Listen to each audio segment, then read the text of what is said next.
Good morning and welcome to the Mike Graham Show. It is, of course, Wednesday, the 14th of January, and here we are at 7 a.m., bright and early. I hope you're looking bright and bushy-tailed. It's a little bit chilly out there, but it's not raining. I got absolutely soaked yesterday walking around in London in the afternoon. It's bleeding awful. My shoes are still wet, still recovering. We've got a huge show for you today. We've got lots to talk about. Digital ID, yet another U-turn, the 13th U-turn in a row by this government. They committed it on January the 13th. There must be something about the unlucky number 13. I don't know what's going on inside the mind of Keir Starmer. Nobody does. You need Wellington boots to start walking around in there, but we'll try and figure it out for you. Obviously, Rachel Reeves is on the front pages this morning as well because she's launching yet another attack on hospitality.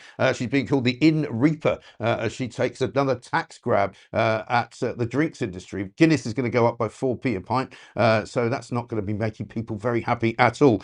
Prince Andrew, not of course called Prince Andrew anymore, but he's getting kicked out of his house in Windsor for his birthday, which is probably no bad thing. And I'm delighted to say we are joined today with a panoply, a literal smorgasbord of new guests who've never been on the show before. And not only that, they're all women, which is very exciting.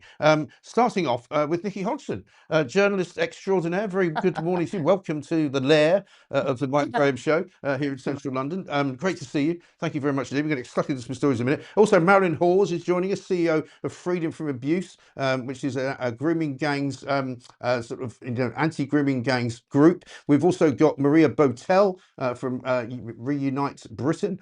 Lucy White's going to be joining us. And then the after show, Alan Miller from the Together Declaration, who is, of course, a man who's been campaigning against digital IDs for pretty much the last 2 or 3 years, ever since COVID, really. He's going to be on the after show and giving us his take on why this government has decided entirely correctly not to impose digital IDs on the entire country. Now digital ID cards won't be compulsory, is the front page of the Mail and the Times. Nikki, yet another U-turn, 13 U-turns in a row. I mean, what's going on? What a load of rubbish. I mean, look, I was actually for digital ID. Oh. You know, I'm not a Starmerite, but I am a lefty, an old school lefty. And I remember when Tony Blair first floated the idea back in the day, and Yeah. everybody was appalled at the invasion of privacy. But the reality is that most people in Europe use ID cards, Yeah. you know, and if you're up to something nefarious, well, you know, why shouldn't you be caught? I mean, I don't have a problem from a civil liberties I guess the perspective. problem is that, you know, with the way that this government is running the country at the moment, they would probably use the digital ID sort of technology to spy on you or to look and see what you're doing or to see where you're going. Yeah. I mean, that's what people worry about. But they're already doing that. I mean, think about how many cameras we have, surveillance cameras, and that was a thing under Blair, wasn't it? Yeah. The ridiculousness of the amount of cameras we have Yeah. tracking us every day, Right. and also the way people use their own technology. Yeah. You know, if you upset somebody in the street, they will get their phone out and film you, Yeah. and that evidence or footage Yeah. will circulate very There's quickly. plenty of people who would say, right, I don't wish to have my phone. I don't want a mobile phone. There are some people who don't want a mobile phone. I don't want to have, you know, digital banking. I want to spend my cash where I want to spend my cash. You know, there are still quite a lot of people in the country who feel uneasy, shall we say, about giving up voluntarily every single bit of their digital life.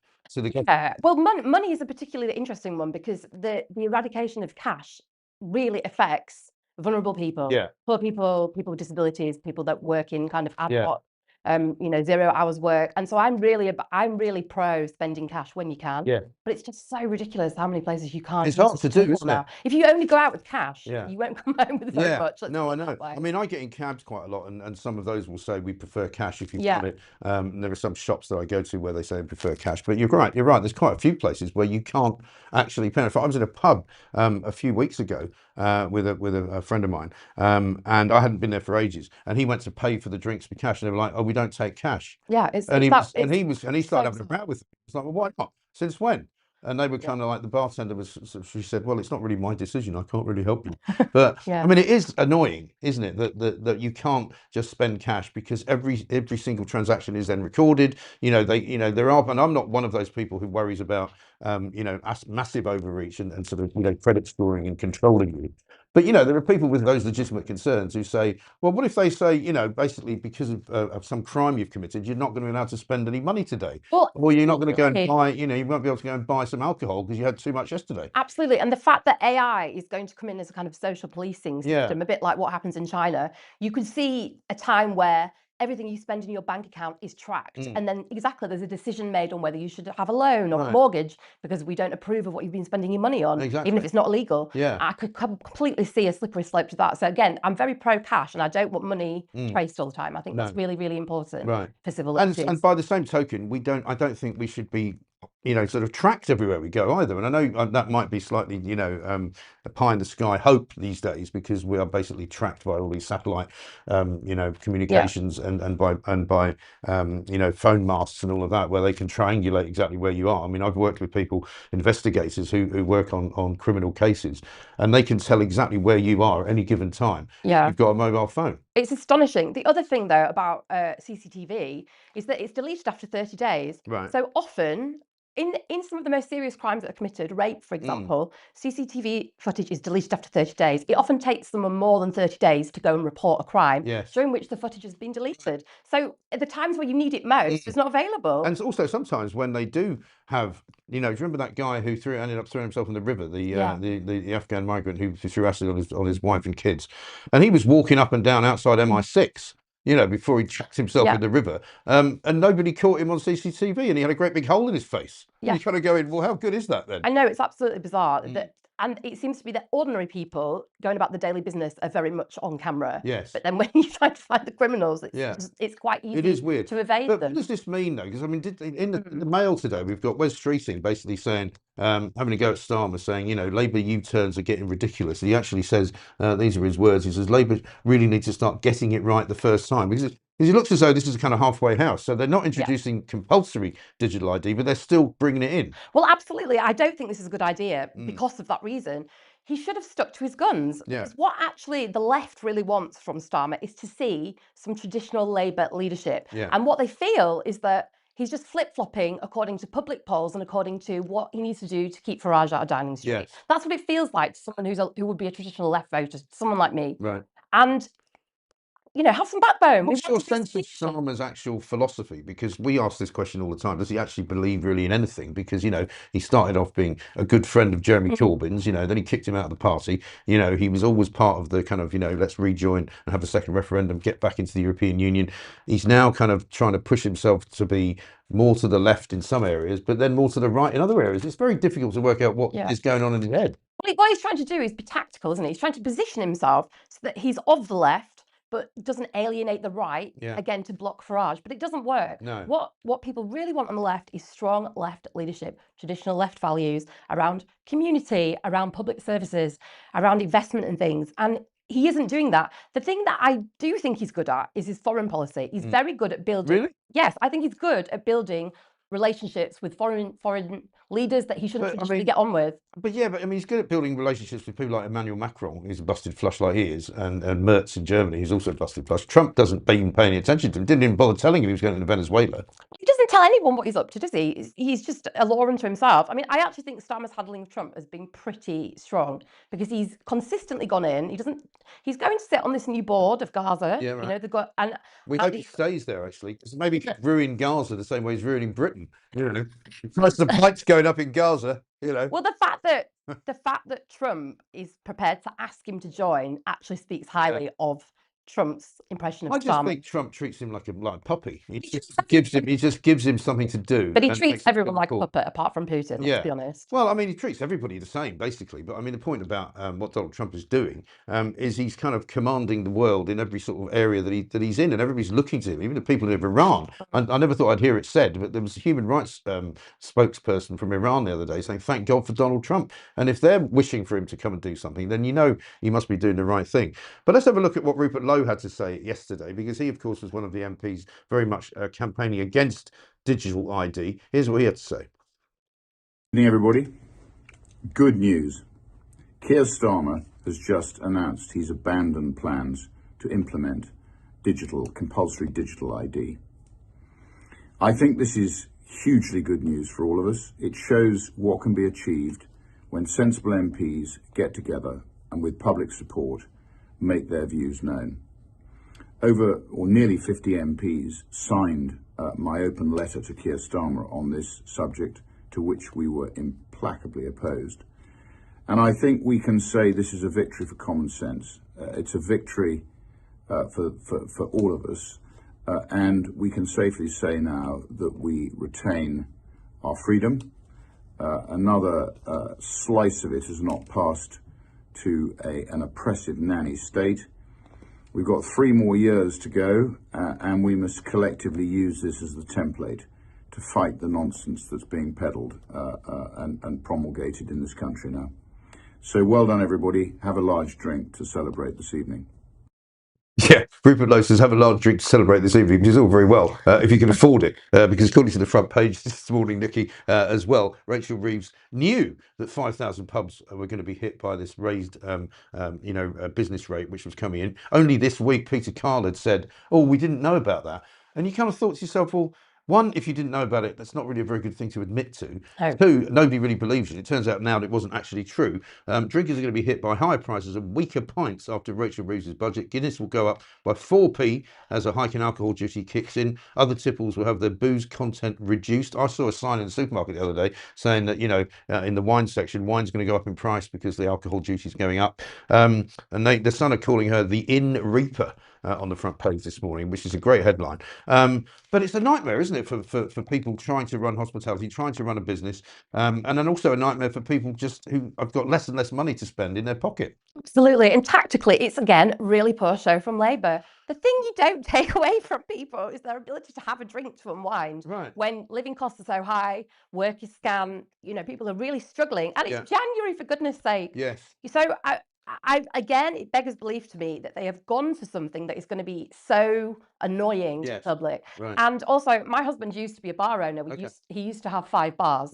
And he sold them after COVID because we thought we were going to lose everything. We didn't. They survived. And because they survived, they were sold. Right. They were sold for a good price. But the thing about I wonder if you could do that now, though. I don't think he would. He got out at the right time. Yes. But all we saw during COVID was, that stress when Boris Johnson decided to lock down the country but wouldn't close the pubs and we were just hemorrhaging cash by the minute was just really poor show for the industry. And then Rachel Reeves has just picked up right from that. Yeah. And we've got to remember that pubs in particular, we're not talking about town bars or restaurants or hotels, pubs in particular are often the lifeblood of a community. Yeah. They do, and they also, I don't drink anymore, and they do an array of non-alcoholic drinks. They're a place for people to meet, to understand what's going on in the local community. They're really, really central, especially in small villages. Yeah. And the people that are running them have got their backs against the wall. The profit's going down. I mean, it says here that at least there's going to be a forced rise of at least 100% on their rateable value, with an average of 36%. I mean, that it just doesn't make sense to happen anymore. Many people say it's just not worth running a business anymore. It's like the old joke, how do you start a small business in the UK? Starting with a big one, and then it just starts to melt down further and further. But the other thing that I don't find very sort of edifying is the reduction of the alcohol content, which seems a very odd thing to do. I don't know why they're doing it. Foster's 3.7% alcohol is going to get down to 3.4%. I don't know why. Shrinkflation, I suppose. 4.2% down to 3.4%. Dark Star 3.8% down to 3.4%. I mean, it feels paternalistic, doesn't it? I mean, are we saying that people shouldn't be drinking as much? Yeah.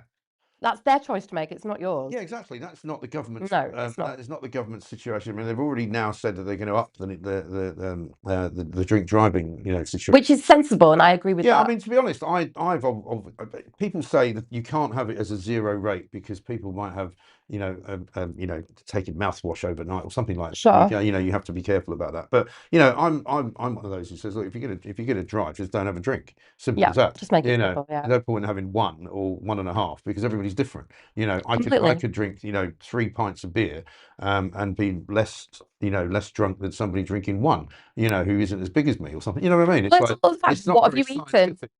Have you been to the gym? Have you metabolized it quickly? Right. There's so many other factors already.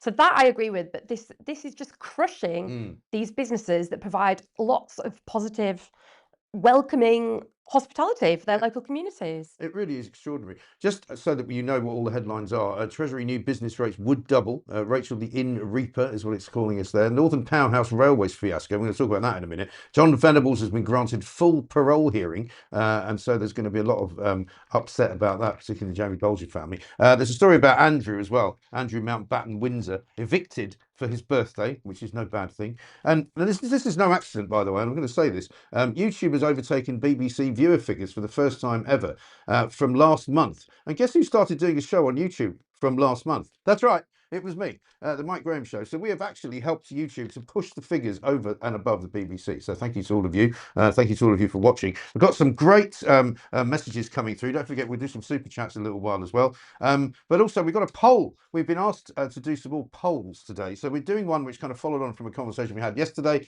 about who is the greatest Batman of all time. And the choices are George Clooney, Adam West, and Jeffrey Boycott. So get out there and vote, and we'll see who wins. Nikki's from Yorkshire, so I imagine you might bat for Jeffrey Boycott there. But let's talk about the Northern Powerhouse, because this is the front page of the Mirror today. 54 billion pounds or something. I don't want, again, Keir Starmer's got this obsession with fixing up the train system, and the difficulty with that is every time I read sort of analysis of it is kind of, he's sort of helping the wrong people, because people who tend to travel by train tend to be wealthier, tend to be more likely to be kind of, you know, commuter types who are traveling to work in a pretty decent job from living in a pretty decent house, because you can't afford to travel by train if you're one of the sort of poor, vulnerable, working class people in this country, can you? Well, the north is really interesting because the train lines across the north, you know, from say Manchester to Liverpool or even Yorkshire to Liverpool are non-existent. Right. If you want to get from West Yorkshire, where I'm from, Wakefield, to the other side of the Pennines, it will take you an hour and a half, which is absolute madness. And we've never had a good system linking those up. I mean, you could say with the Wars of the Roses, they don't want to be linked up because people still talk about God's own county, and you're from the other side of the Pennines. Oh yeah, but they still have the different coloured roses as well. Yeah, you're a Lancastrian. Okay, well, yeah, you shouldn't be on my train. Right. But you know, it's ridiculous that those areas have not been connected. But what's more ridiculous is that HS2 got stopped. Yeah. You know, it was there were foreign investors that wanted to help build that. It would really have tackled this north-south divide that we have, because even though, for example, media companies and other businesses are moving out of London now, we still don't join up London with the rest of the country. Right. And there's still this psychological separation about what happens up north and what happens down south. Yeah, exactly. And I would much rather have seen the HS2 project completed. Yes. But of course, that got killed off by Rishi Sunak, didn't it? When he decided that whole kind of Y shape was going to just become a single line. Yeah. Everyone went, well, why are you just doing it from Birmingham to London? There's already a train. Nobody cares about that. It's perfectly quick to get to Birmingham. And it doesn't come into London anyway. It comes into Wormwood Scrubs, which Yeah. is West London, which doesn't actually, it then negates the extra 20 minutes that you've Yeah. saved, because you've got to wait for another train to take you into Euston. But the whole system of trains in this country seems to be just completely impossible to run. Nobody seems to know how to do it. You know, it's got a kind of bad mixture of public sector and private sector. You know, there's train companies making a fortune and sort of charging the passengers even more money for travelling on their increasingly useless service. You know, I mean, Yeah. you take your sort of life in your hands when you go on a train up. You know, if I wanted to get a train to my son goes to the University of Manchester, and I mean, a number of times his train either just gets cancelled or it gets stopped at Stafford, and he has to get off and get another train, or he has to get another bus. So if you don't buy the ticket through a particular you know, gateway, it can cost you hundreds of pounds. Yeah. You know, the ticketing structures all over the place. You know, it's insane. I mean, I travel to Yorkshire frequently to see friends, and it's the same thing. Doncaster or Leeds, so many times there's a rail replacement service on, or you're not even told about it. You just get to the station and all of a sudden there's no train there. I had one incident last year. I have a 2-year-old daughter, and it was a Sunday evening. I was coming back to London, and the trains were all cancelled, and I had to stay another night in Doncaster. And I have a little girl, you know, so there's no information, there's no text to your phone, nothing, and the compensation is always rubbish. And the tickets to, you know, to get up north, you're looking at £100 return, nearly always, even when you're buying 2 single tickets. And I just don't go up to see people as much. It's too expensive. I talk to Simon Calder quite a bit, the independent travel guy, who's great, and he'll always be very full of the joys of thinking, oh well, of course, if you'd bought a ticket this way, and you split the journey here, you actually have to. And I'm like, yeah, but you have to have a sort of degree in train journey. Yeah, to be you able do. to know how to do that, because I had to go up to Edinburgh for a funeral, for Alex Salmond's funeral last a year before last, and it gave me some ludicrous sort of journey back, which took about 6.5 hours. And it went from Edinburgh over to Carlisle and sort of down into Birmingham, into Wolverhampton, and around in, you know, the Midlands for a bit. And it was just, by the time I got home, it was like the next day. Absolutely. And even it wasn't cheap either. No, it's not. And all doing the railworks always on the Sunday. Well, actually, loads of people travel on Sundays. Is it really the quietest day? Because I'm not sure it is. Yeah. I mean, I got stuck in Peterborough a couple of months ago. Never a good thing. It just wouldn't, there were no trains below Peterborough. So I had to get an Uber all the way to my house in East London. Yeah. absolutely It is astronomical. ridiculous. Absolutely ridiculous. Got a lot of great messages coming in. Let's do. Mike, it cost me £220 ticket from Bolton to Birmingham. The car service in a Mercedes 8-seater is £250. Between us, we always get the car service to a match. It makes total sense, and that's what Wow. people are doing. Keith Starling wants to ban X, but refused to prosecute Jimmy Savile. At least that explains his knighthood, I suppose. And people are complaining about the sound. Other people are saying the sound is fine. We're going to start a new feature actually on the show, which is going to be pedant of the day. Because yesterday we had somebody who said that we should basically replace the clock. No, that's not the clock, is it? That's the clock. Take the glass out of the clock because there's a reflection shining into the thing. You might have noticed, by the way, there's a couple of additions to the studio this morning, so feel free to notice that. Here's one from Asti Monam. He says, I just turned the button up called volume and things are fine. Annan says HS2 is a vanity project. Money should have been spent on the east-west links in the north, upgrading the stop and the signals, plus double tracking the line to the Highlands. Yeah, well, I think that's probably right. And one here from Canastria says, I don't think I've actually heard anything that she said. Are you talking about Nikki? Because if you're not hearing it, you know what some people tell me to do? If you're not hearing the volume properly, just reboot it and you'll get it back. Demas says the best Batman was Christian Bale all day long. Have you got a favourite Batman? Oh yeah, I like Christian Bale. Did you like? Yeah, he's good. Yeah, he was good. KB says the sound is perfect. So listen, there may be a prize available later on, the pedant of the day, the most ridiculous criticism you can make of what you don't like when you're watching this particular set. The flag looks good, says Anne. Very well spotted. Oh, it's the wrong finger. It's over there, isn't it? No, it's over there. We've got other things to talk about, including a funny story of the day.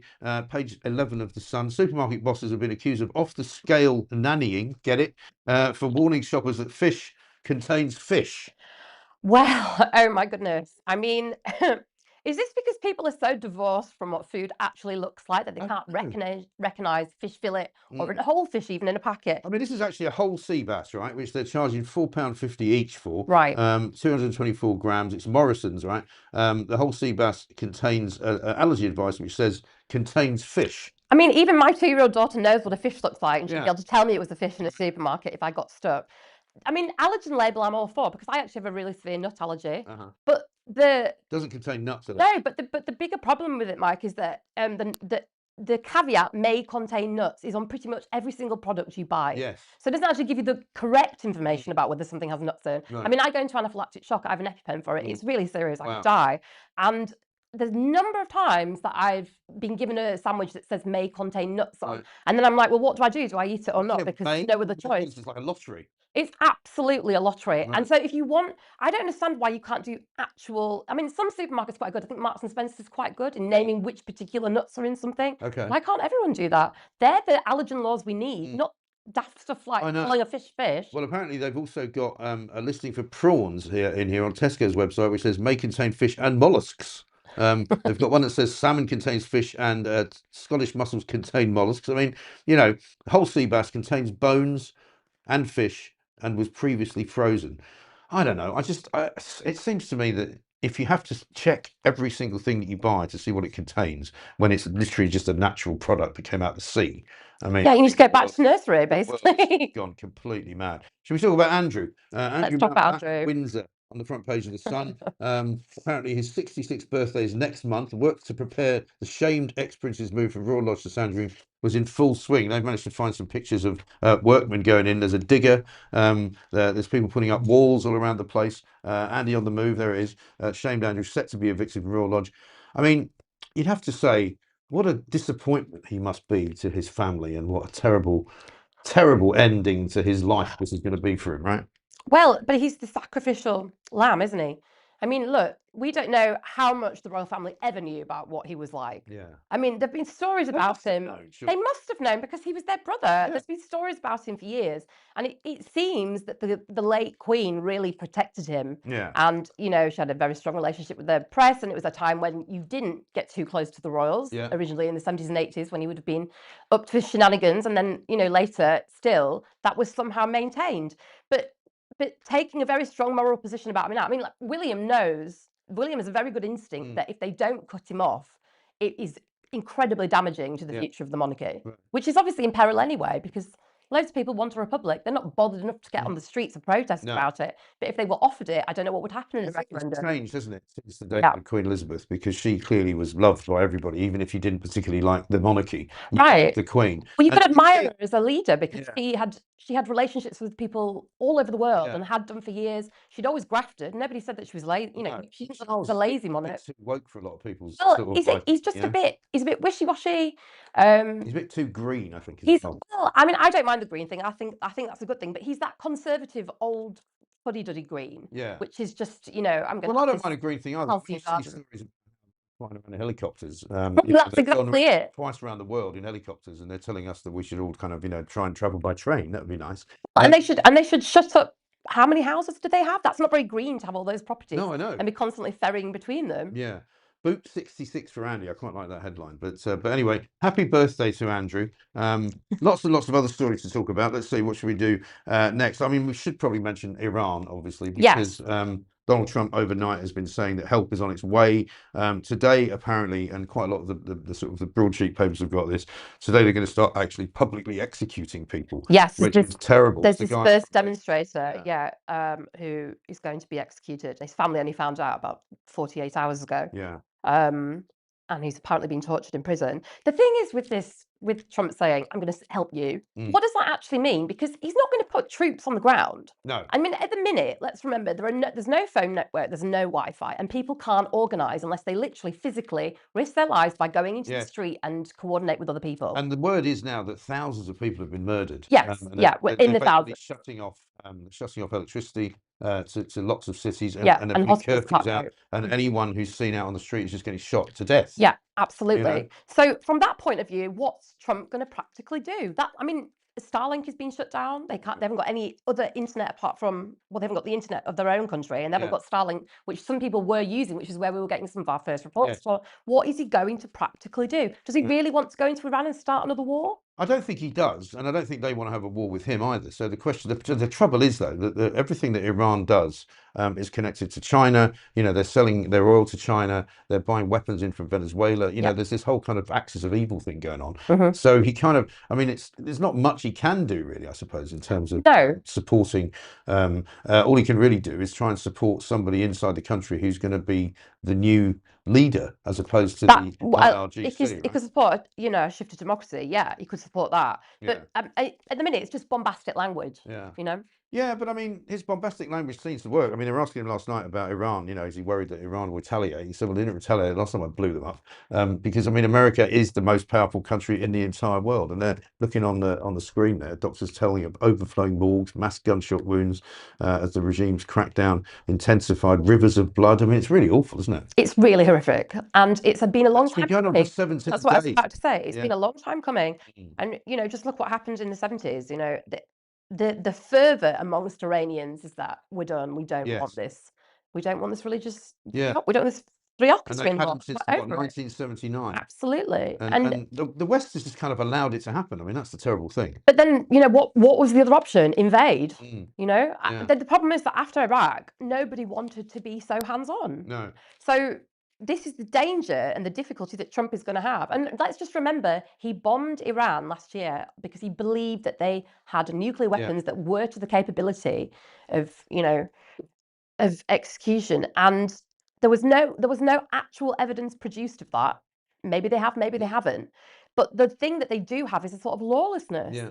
And we say that America is They also bankroll Hamas, and they also bankroll Hezbollah. And they so do. They do. Force in the And I don't disagree with that. They are evil. But what I'm trying to say is they're an unknown entity in some ways. You know, Trump saying, putting his, you know, kind of boot down and saying, you know, like, we're the most powerful country in the world and we're going to help sort you out. Well, all it takes is someone ridiculous to say, no, we're just going to let the nukes off. You've got to think about that irrationality of people. I just don't think they've got them anymore, though. I think that's the point of what he did before. Couple of silly stories again. This was started off in the Sun the other day.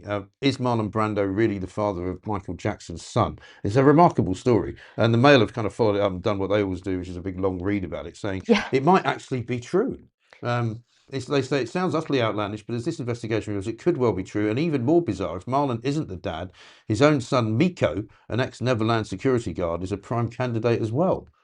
It is quite fascinating. It's But bizarre. why are we still so obsessed with the parentage of Michael Jackson's children? Because basically it was a comment on his virility, wasn't it? Everybody just thought, oh, we could never have had his own kids. Yeah. And I know there was the IVF of Debbie the nurse Yes. who had the children. Right. And he obviously had quite strained and difficult intimate relationships with anyone. Yeah. So, but I'm just amazed that it's still fascinating enough to have a double-page spread in the Mail. It's funny, isn't it, though? Because I mean, I'm old enough to remember when there were proper sort of superstars and Hollywood megastars. And I mean, yes, there are kind of superstars now, but we watched the Golden Globes the other day. They all just look like a bunch of complete. They do. They're not like Michael Jackson, and definitely not like Marlon Brando. There's no real star, No. is there anymore? Whereas Marlon Brando really was, in sort of top box office stuff. And it's just weird. I find it all very strange. But anyway, we've got to end with a couple of funny stories as well. There's a story in the Times today. It says men hit their sexual peak in their early 40s, which is bad news for me, I guess. Bad news for an awful lot of people watching this as well. But, there's a fascination, isn't there, with all of these kind of, human interest stories about, what people are doing. Everyone's been talking about that Night Manager scene this week of the sort of the throuple kissing, which bores me to death. Bores me to death as well. Can't be bothered, even being, reading pieces about it. But the Daily Mail specialises in all of it. I mean, it was like 5 different pieces on the Mail website yesterday. I know, it's hilarious. I mean, I used to be a sex columnist for Men's Health, so Oh, I find sex incredibly boring now. Far rather watch a nature program or the news. So I don't have any interest in it. But actually saying that men hit their peak in their 40s is interesting, because we've traditionally always thought it was about 19 or 20. Yeah. So on what basis that is, I have no idea. Indeed. Well, let's talk about one complete wally and finish up with this. Ed Davey, leader of the Lib Dems. He was out and about yesterday. He almost got himself into the plank of the day area, actually, because he was talking about putting money into the NHS. And he seemingly hadn't done much of his research about exactly how much money the NHS needs, because what he was proposing was to put hardly any money in, which would have made hardly any difference. But while he was talking about it, this is what happened. Have a look. I think X does need a strong Liberal voice, and I'm the leader of the Liberal Democrats to give that voice.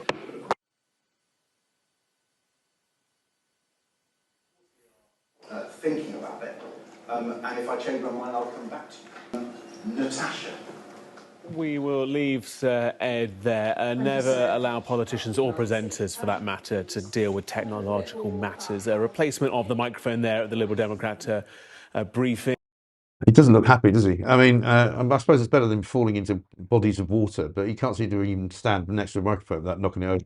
I know, it's a bit unfortunate though, isn't it? You'd think he'd had enough practice by now to keep out of the way of the mic. Yeah. You could just say, oh, he was just so effusive about the subject. That's why he knocked it over. It's enthusiasm. Yeah, enthusiasm. Yeah, I think we can do without Lib Dem leader Ed Davey, but there we are. Nikki, listen, great to see you. Thank you very much indeed. Lee Hodgson there with a look through some of the stories in the papers. We've got lots more to do, and we will be bringing you loads and loads of great guests throughout the course of the show this morning. We have got, as I said, a couple of things going on the chat. You can send us some super chats if you wish, and we'll read them out. Also, we've got a poll going on, which we're going to ask you to give us your opinions on. Who's the best Batman? Lots of you are saying Christian Bale. The choices at the moment are Adam West, who was in the original TV show back in the 60s, and of course George Clooney, plus Jeffrey Boycott, for those of you with a sense of humour. And secondly, we're also looking for a pedant of the day, somebody who's going to moan about something they don't like the look of in the studio, or something they don't like about the way it sounds. We've got lots more coming up. Of course, we've now got the news with Edward Hughes, the man of the moment.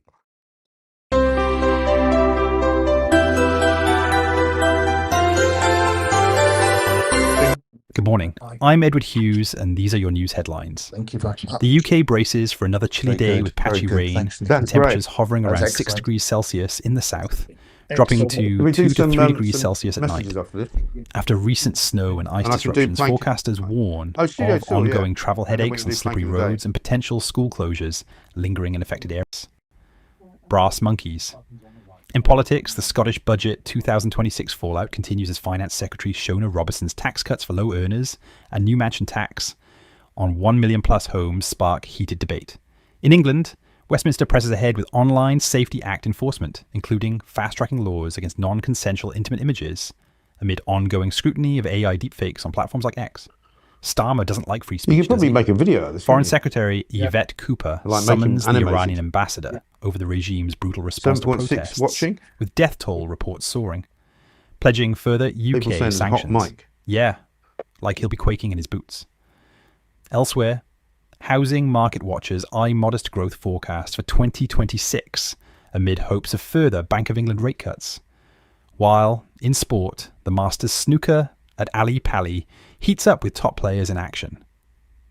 I've potted the odd ball in my time. Gotta love the snooker. My highest break is 37. That's your brisk UK roundup. Stay warm out there. And remember to like and subscribe. Over and out, Tigers. Thank you very much indeed. That's Edward Hughes with the news. Apparently you could hear me talking over him. People saying, stop talking over him. Oh, wow, look at Edward. So smart. Love it. Absolutely great, says Nefertari. What's going on now, says Brian. That's a bit of an open-ended question. We can hear you over the news, says Jules. I can hear you, says Capricorn Moon. Well, I'm sorry about that. I didn't say anything terrible, fortunately.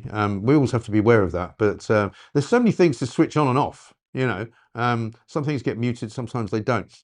News intro music is bloody awful, Mike. Turn your mic off. We can hear you, says GCF Design Limited. Definitely a contender for pedant of the day.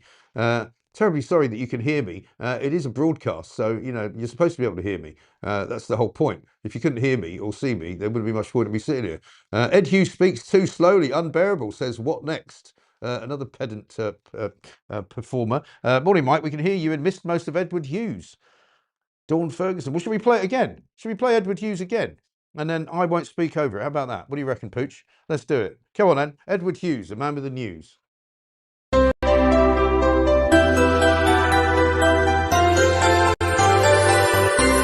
Good morning. I'm Edward Hughes, and these are your news headlines.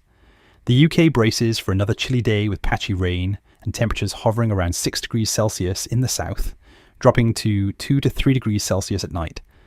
After recent snow and ice disruptions, forecasters warn of ongoing travel headaches on slippery roads and potential school closures lingering in affected areas. Brass monkeys. In politics, the Scottish Budget 2026 fallout continues as Finance Secretary Shona Robertson's tax cuts for low earners and new mansion tax on 1 million plus homes spark heated debate. In England, Westminster presses ahead with Online Safety Act enforcement, including fast-tracking laws against non-consensual intimate images, amid ongoing scrutiny of AI deepfakes on platforms like X. Starmer doesn't like free speech, does he? Foreign Secretary Yvette Cooper summons the Iranian ambassador over the regime's brutal response to protests, with death toll reports soaring, pledging further UK sanctions. Yeah, like he'll be quaking in his boots. Elsewhere, housing market watchers eye modest growth forecast for 2026 amid hopes of further Bank of England rate cuts. While, in sport, the Masters snooker at Ali Pali heats up with top players in action.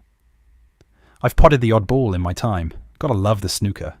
My highest break is 37. That's your brisk UK roundup. Stay warm out there. And remember to like and subscribe. Over and out, Tigers. Thank you very much indeed. Edward Hughes with the news. This one from, where is she? I had it a minute ago. Now it's gone. Steve Lawrence. No, don't want to read that one out. Strangely enjoying all the gaffs, says Deborah. Well, there's not that many gaffs. Oh, here it is. White Swan. Thanks for getting rid of that spooky dancing head. Much better. Thank you, says Carol in Benel Medina. And just here to say the lack of water issues, not just in Kent, we're in West Sussex and we're having that loss too. Yeah, Phoebes of the UK says that Edwards looks a lot better. No, Edward Hughes looks a lot better with clothes on. Yes. Mike, we can hear you in the background over Edward. I don't think you can. And here's one from 109. We are looking for pedant of the day at this point. Jesus, it's amateur hour again. I could do better than this. Poor, poor, poor. Crap sound. Sorry. Well, you see, the trouble is, if that was true, everybody would say it. But lots of people say the sound is actually fine. And sometimes the sound is better than others, depending on how you're listening. And sometimes it might be down to you, actually. Great look, Edward, says Cindy Smith. Stop bloody complaining about everything, says A Minute to Midnight. Exactly right. And one here from Lou, who says, keep hitting the like button. I would like you to do that. Do hit like and subscribe because that's what we need. Good job, Mike. Test it, break it, fix it, repeat. Edward Hughes looks a bit sus. And Edward's voice has changed, says Ron. He's not so slow and miserable. That's interesting. Edward always reminds me of Gary Lineker, but with smaller ears, says Pat Lawrence. And then Nigel says, I'd rather you talk over it, Mike, to be honest. So maybe that's what we'll do. Thanks for getting Edward Hughes to get dressed today. He seems to see the punctuation today also, says Jane. Lots and lots of you got many, many things to say. Our news, of course, is running across the ticker at the bottom. Men hit their sexual peak in their early 40s is one story in the Times. Allergy advice on fish. This is at Morrison's. Apparently some sea bass contains, wait for it, fish.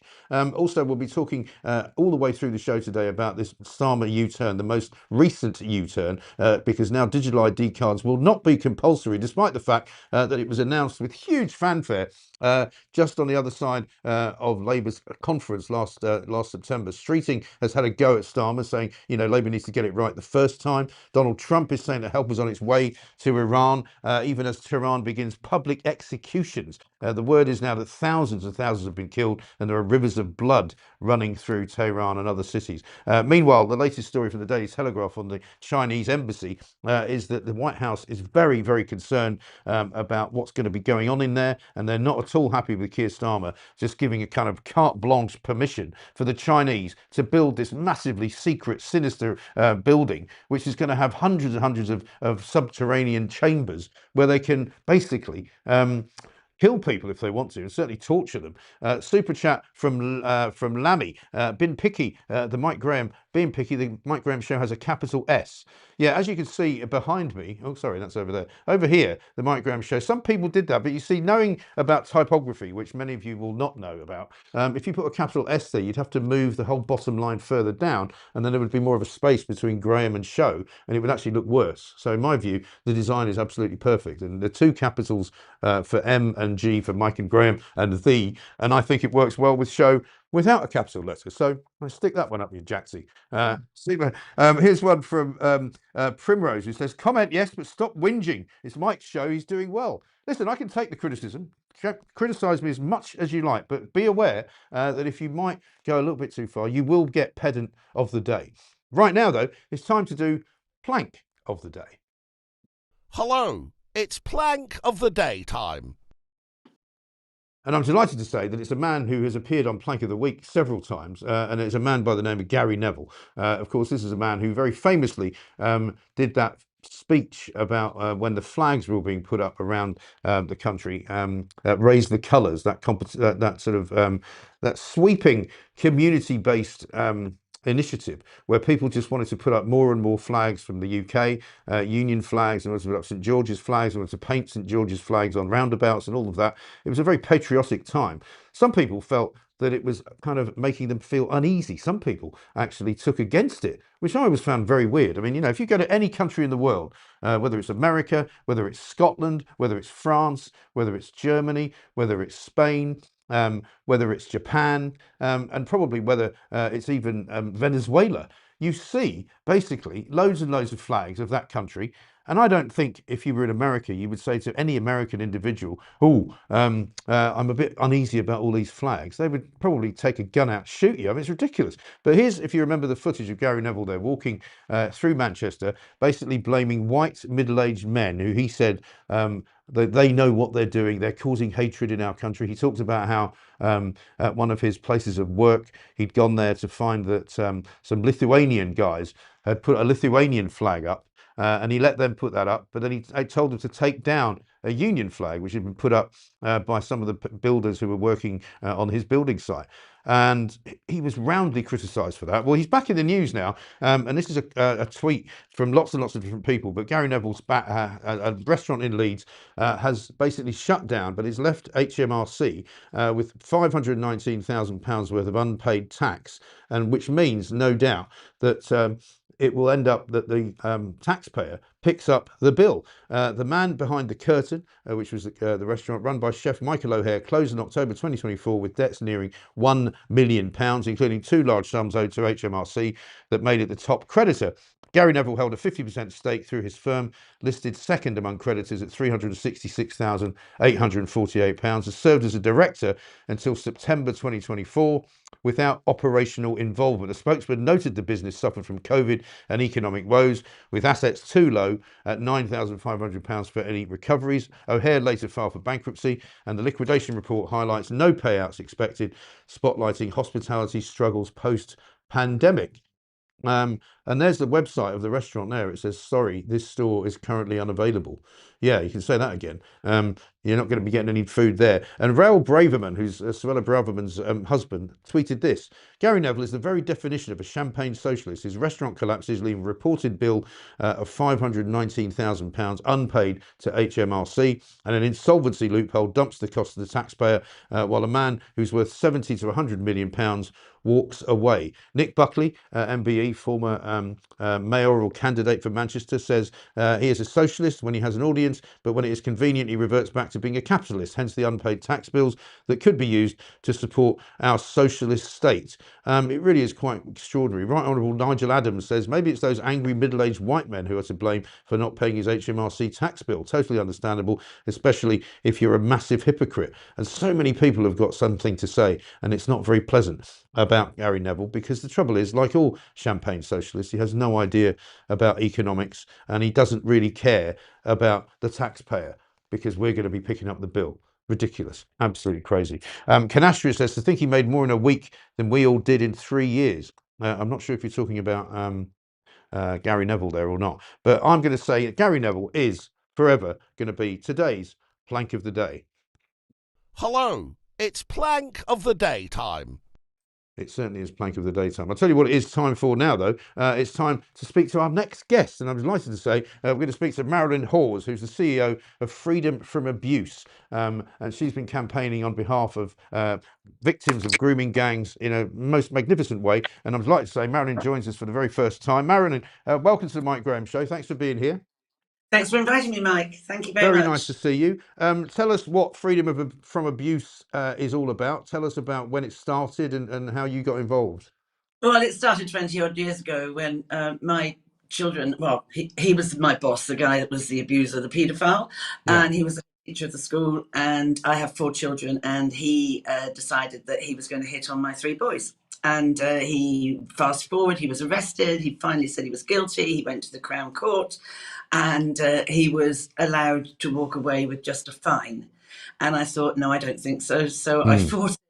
I fought it all the way. I met the Attorney General at the time, who was Peter Goldsmith, and I was just so angry. And yes, sure enough, we all tottered off to the High Courts of Justice, and he finally went down behind bars. And from that moment on, I became a media whore, really. I've done so much media, and it just hasn't stopped. I'm now also a presenter for Unprecedented TV, as well as doing Freedom from Abuse. And what we do is really try to raise the bar on what, if you can't identify grooming, and if you can't identify the abuser in the room, in the street, wherever it is, then you're going to miss it, and you're going to try to ignore it. It is still the elephant in the room. People don't. I can turn the air conditioning on by just going to a drinks party, and people say, "What do you do?" I tell them, and they disappear.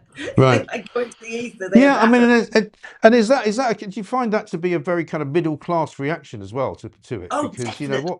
what we see, I suppose, every day is that the sort of what you might call the cognoscenti, the people who have dinner parties in Islington, they sort of look down on working class people who live in places that they would never want to live in, surrounded by people they would never want to be surrounded by, and they look down on people and go, "Oh, how awful! You're just complaining because you must be some kind of racist." Mike, I have honestly, I've been called a racist because I've called out the grooming gangs as being Pakistani over 20 years ago. I'm not racist. She's absolutely gorgeous. Yeah. I'm not racist at all. But you've got to tell the truth. Tell it like it is. Speak it out. Tell it for what it is. But I have lost so many friends because what I did. I mean, it really is. People just don't want to know. I've seen people, when this first happened, I was living in a village in West Sussex, right? And when this came out and it got into the press, because what I'd done hadn't ever been done before, I was the first person apparently in the country to get something to the High Courts of Justice without using a lawyer, because I was so angry, and I made my own case. And but people would walk out of the post office as they saw me. They'd cross the road. They wouldn't say anything. It's like I'd murdered somebody, and I was the innocent one. Yeah, it's dreadful, isn't it? And what's been your experience? Because I speak to Maggie Oliver quite a lot, and obviously she was in the Manchester Police, and she tells me that it's still going on. 2, there's an awful lot of people who are involved in it inside the police force and inside local councils and all of that. who have never really had to face the music about any of this stuff. Absolutely, and it's criminal in its own right. That is, I mean, I know Maggie, and it's from the top down. There are police that were involved in the Rotherham case. They were involved in it. Of course, with any organisation, you get corrupt people, you get dodgy people, Right. and that is true with the police. I mean, you've only got to look at the recruitment going on with Met Police. I mean, I think Robert Peel must be turning in his grave when he sees what's happening policing in this country. And yeah, it is, and people are silenced, and you're sort of kind of seeing it now again, actually, with the things going on with government. That they don't. If you raise the Pakistani Muslim card, then, and obviously Keir Starmer likes them, you can tell that, it's pretty obvious, then people walk away from you. And it's appalling. No one thinks about these poor girls and boys, not just the girls, there are boys as well, whose lives have been absolutely devastated by this medieval, brutal behaviour that goes on. And it goes on within their own culture as well, you see. I mean, they have no respect for women. I don't think you could find a more patriarchal, controlling, if you call it a culture, than the Pakistanis and Bangladeshis. It's what they do, their own, Well, we're looking. I mean, I see that Nick Buckley and you were sort of, on Twitter the other day talking about the situation in West Midlands Police, where which is not necessarily connected at the moment to a grooming gang story, but it probably will be at some point. It But will be. turns out that mosque leaders were part of a recruitment panel to work out who should become the new Chief Constable of the West Midlands, who's now still in a job, even though despite the fact that he's lied to Parliament, he's misled MPs, he's misled the public, he's basically in hock to the Muslim community in Aston and in Birmingham, and yet he's still there.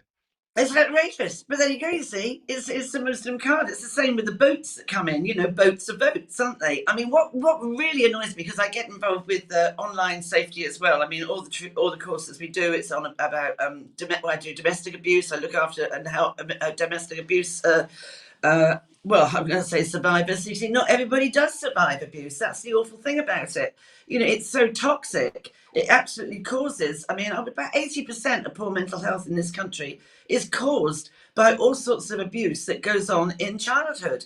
And people are silenced because people don't want to hear it. And that's still on now, and of course when you get older in your 40s, that's the mental, the anguish, and if you don't tell people, if you don't get that trauma out of your system, it will cause physiological problems later on, and it does cause suicidal thoughts, it does cause anxiety, depression, all sorts of addictions, anything really to hide away and dumb down what you're really feeling. I mean, I can remember when I knew about my children, I felt dreadful. I felt like I gift wrapped my children and handed them over to a paedophile. It was dreadful. I felt awful, and I had I suppose most women have got that. I had a shopping disorder, really. I couldn't stop shopping. I'd be going to shops, and because I thought if I bought my children presents and things, it was like putting a plaster on them to try and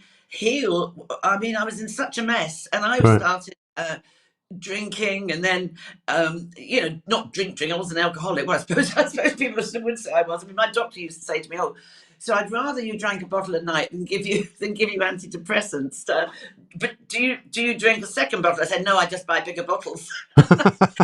Well, this is the thing. But isn't it amazing, right? The Labour government right now getting their knickers in a twist about X and about Grok and about how it is possible to invent images and to humiliate women online and to create these sexualized images that women obviously don't want, and that's fine for them to be upset. But they seem to be more upset about images of sex than actual sexual abuse.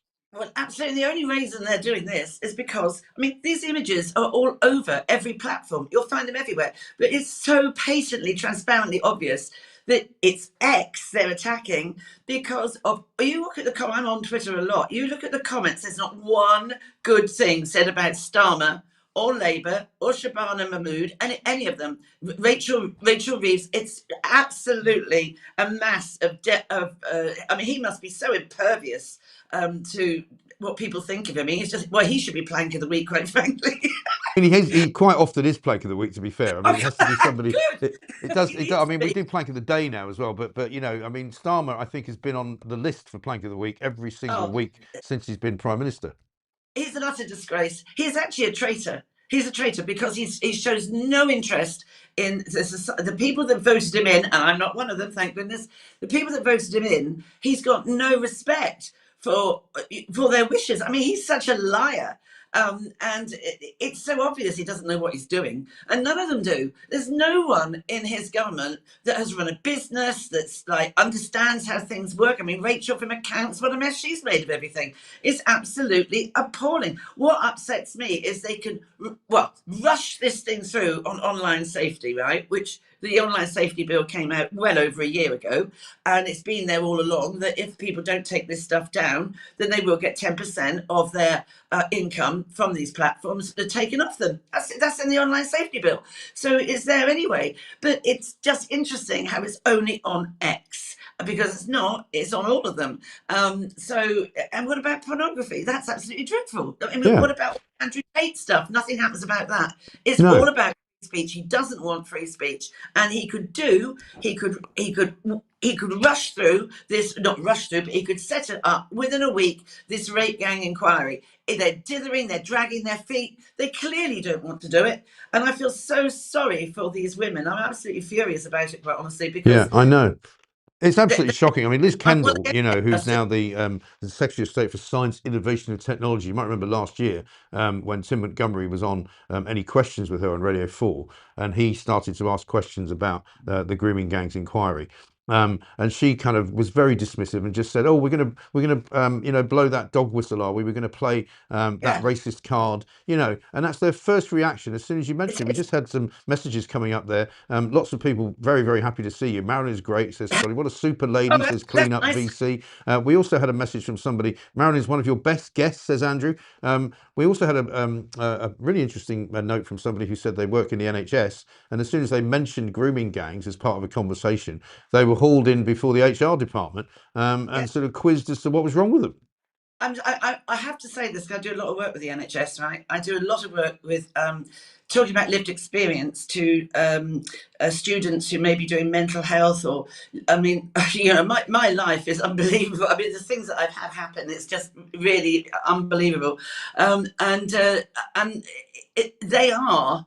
They are a toxic organisation for sure. And one of the lecturers once said to me, you know, you daren't whistleblow.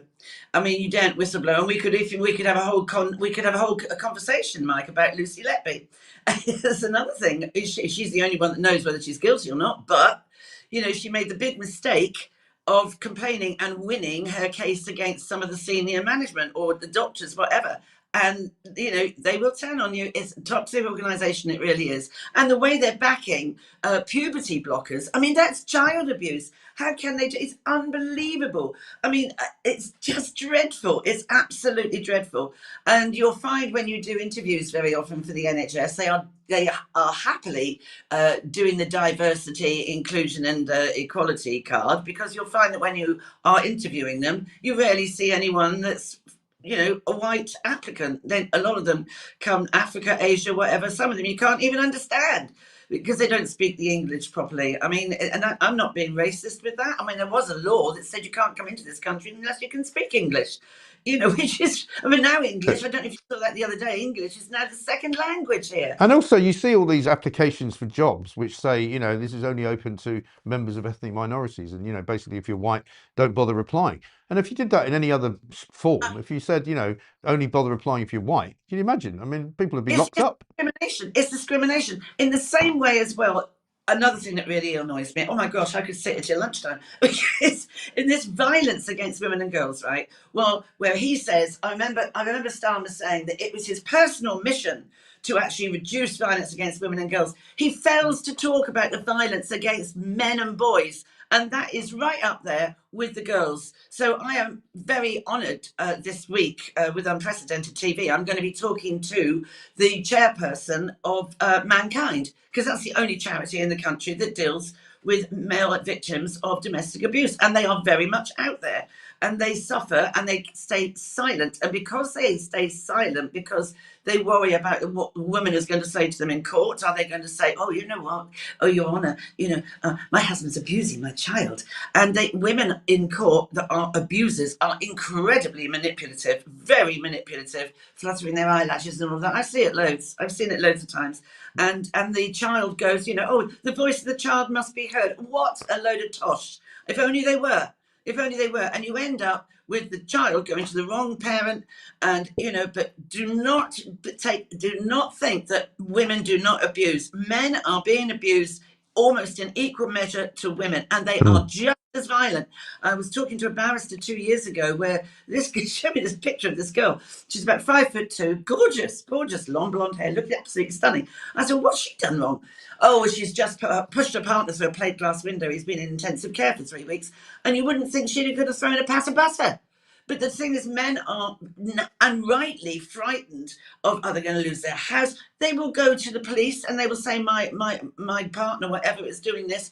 And I know police officers that just laugh at them. Oh, you let a woman hit you. Well, if you are a nice guy, you're not going to hit a woman back. You're not going to hit women because you're a nice guy. It's the same with women. I was 19 years in domestic abuse. I didn't actually hit back or anything like that. I think I throw a bucket of ice over him once. But, if you are a person that is not made like that, then, you're not going to hit back. And the police don't support these men either. There's so much of it going on, isn't there? It really is extraordinary.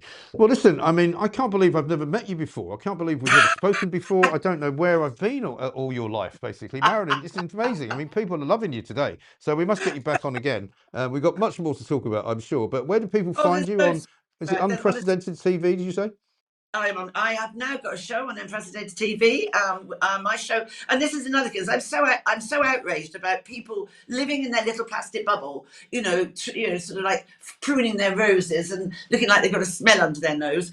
There are so many issues in life that people want to ignore, and they don't want to accept and understand people's reality. So I am on my show, Heart and Soul. I'm bringing people in who have really been at the coalface of pain and heartache. So I'm also going to be talking to Three Dads Walking. I'm going to be talking to a wonderful professor I've known for ages, talking about domestic homicide. I'm going down that dark route of issues that need to be given oxygen because they are right on our elbow and people choose to walk away. Hoping after an hour's interview, people will be, more enlightened. I had a lady on the other day who had fostered, oh my gosh, the unsung heroes of society, had fostered 30 children. And, I've pushed that out because we need more foster carers. And, anything like I can think of that, I am fully booked all the way to the end of April. I can't believe it. It's been the easiest thing to say to people, would you come on my show and talk about what you've gone through, because most people, I think, form a charity because they've been there. I mean, and I have the passion. I will do this until I'm sort of put in a crematorium because I have I will be the voice of the people that haven't got a voice, and specifically the voice for children. I don't mind. I'll take anyone on. I don't care. I'm sure of my ground. Well, listen, I am authentic in what I know. Marilyn, absolute pleasure to talk to you. A pleasure to have you on the show. Thank you so much for spending so much time with us, and we'll keep in touch, and we'll be talking to you, I'm sure, a lot in the coming weeks and months. It's fascinating to find out what you know and to hear your perspective on the world. If you want to find a paedophile, I can do that for you as well, because people have all sorts of trash in their brain about what they read, and I can tell you that's a very interesting conversation we can have. Absolutely. Marilyn, great to see you. Thank you so much. Brilliant to talk to you. Marilyn Hawes there, CEO of Freedom from Abuse. What an amazing force of nature that woman is. I mean, she said she could talk till lunchtime. She probably could have done. That was absolutely extraordinary. I can't believe I've never spoken to her or met her before. Lots of you have got things to say. Digital ID isn't a card that says user. It's a digital ID system and is already in place. It just needs personal digital services merging, banks, DVLA, NHS, etc., via government, one login, which needs to be scrapped. Yeah, I had one of those problems yesterday. I was trying to log into some government gateway and it just wouldn't let me do it. And so now I'm stuck with not being able to get through to it. Good morning, Mike. Great show, great guest, but 2 hours isn't long enough, says Mike.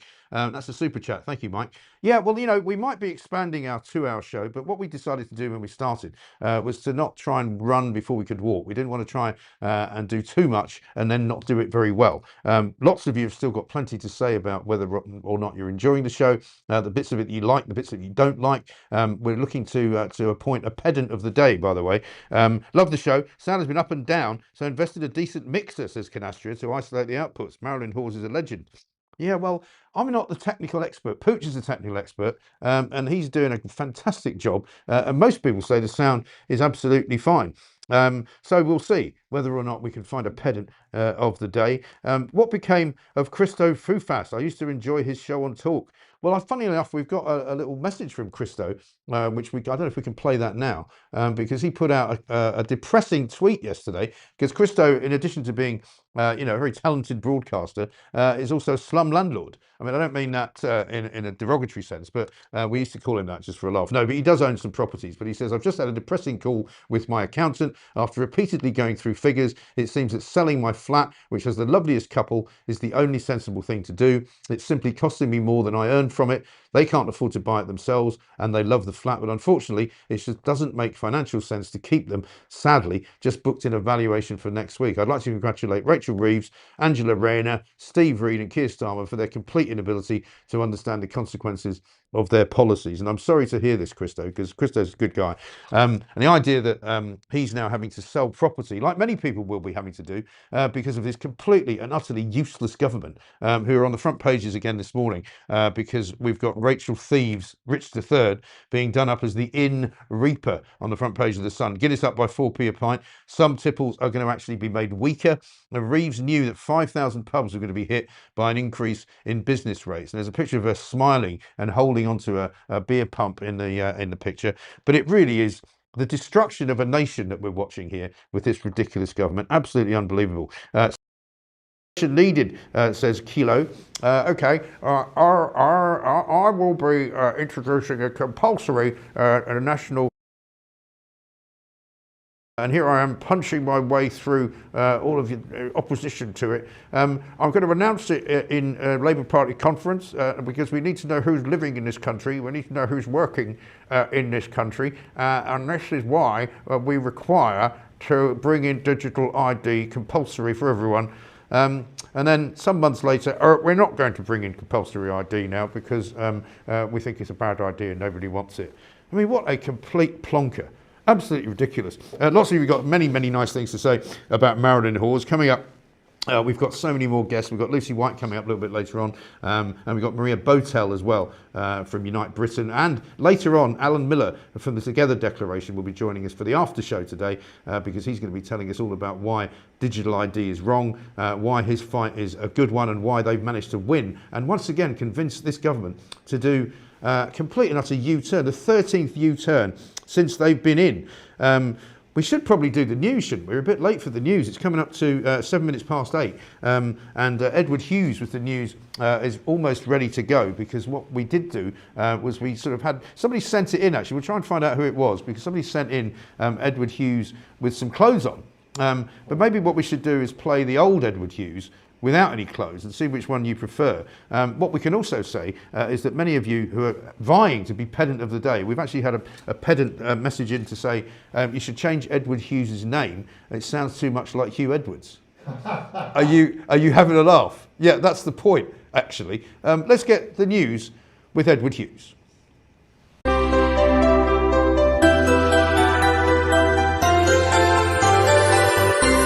Good morning. I'm Edward Hughes, and these are your news headlines. The UK braces for another chilly day with patchy rain and temperatures hovering around 6 degrees Celsius in the south, dropping to 2 to 3 degrees Celsius at night. After recent snow and ice disruptions, forecasters warn of ongoing travel headaches on slippery roads and potential school closures lingering in affected areas. Brass monkeys. In politics, the Scottish Budget 2026 fallout continues as Finance Secretary Shona Robertson's tax cuts for low earners and new mansion tax on 1 million plus homes spark heated debate. In England, Westminster presses ahead with Online Safety Act enforcement, including fast-tracking laws against non-consensual intimate images, amid ongoing scrutiny of AI deepfakes on platforms like X. Starmer doesn't like free speech, does he? Foreign Secretary Yvette Cooper summons the Iranian ambassador over the regime's brutal response to protests, with death toll reports soaring, pledging further UK sanctions. Yeah, like he'll be quaking in his boots.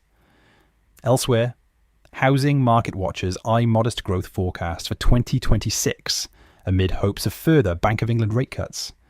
While, in sport, the Masters snooker at Ali Pali heats up with top players in action. I've potted the odd ball in my time. Gotta love the snooker. My highest break is 37. That's your brisk UK roundup. Stay warm out there. And remember to like and subscribe. Over and out, Tigers.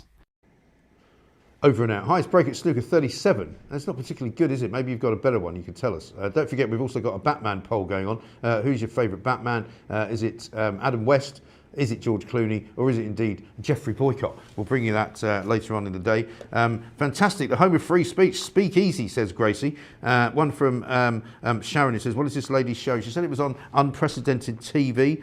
Sean from Gosport says it's a small world. Thank goodness Edward has lost his swinging head. News is serious. It's not a joke, though it does seem to be sometimes.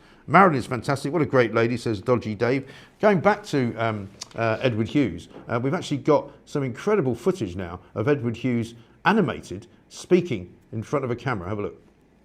The UK headlines on January 13th, 2026, with me, Edward Hughes. Britain faces ongoing disruption from the storm Goretti aftermath. Thousands in the southeast remain without water after a major incident was declared by South East Water, with widespread power cuts, fallen trees and property damage still being cleared. The government ramps up pressure on Elon Musk's X over Grok AI, generating sexualized deepfakes.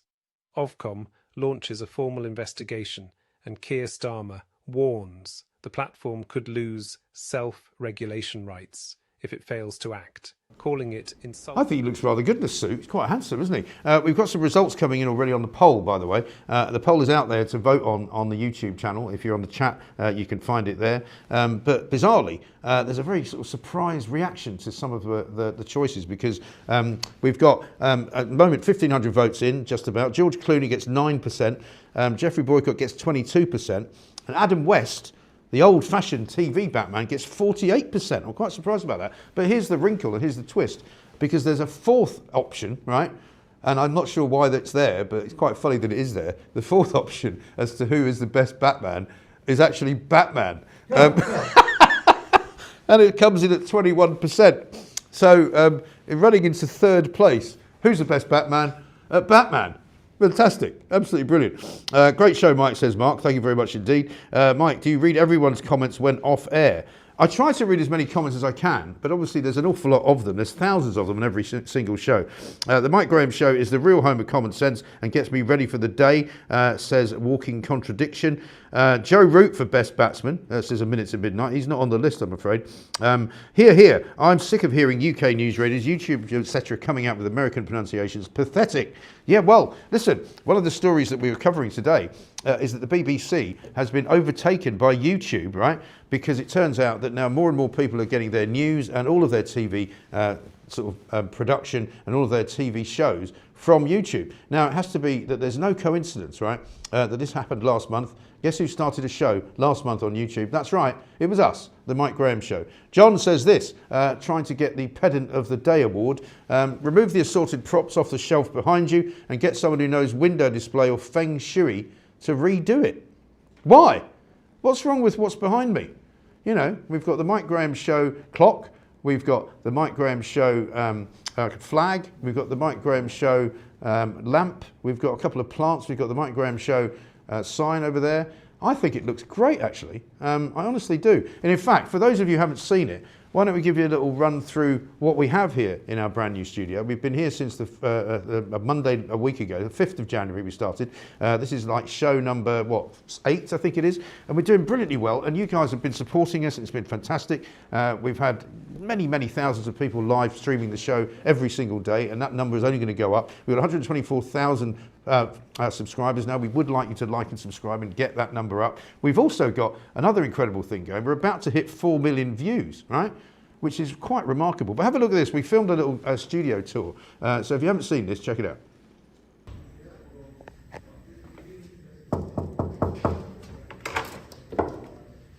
Good afternoon. Welcome to the studio. I've just been talking to Edward Hughes to make sure that he's behaving himself and he's not doing anything that he shouldn't be doing. This is, of course, the home of common sense. And when you talk about the home of common sense, this is the real home of common sense.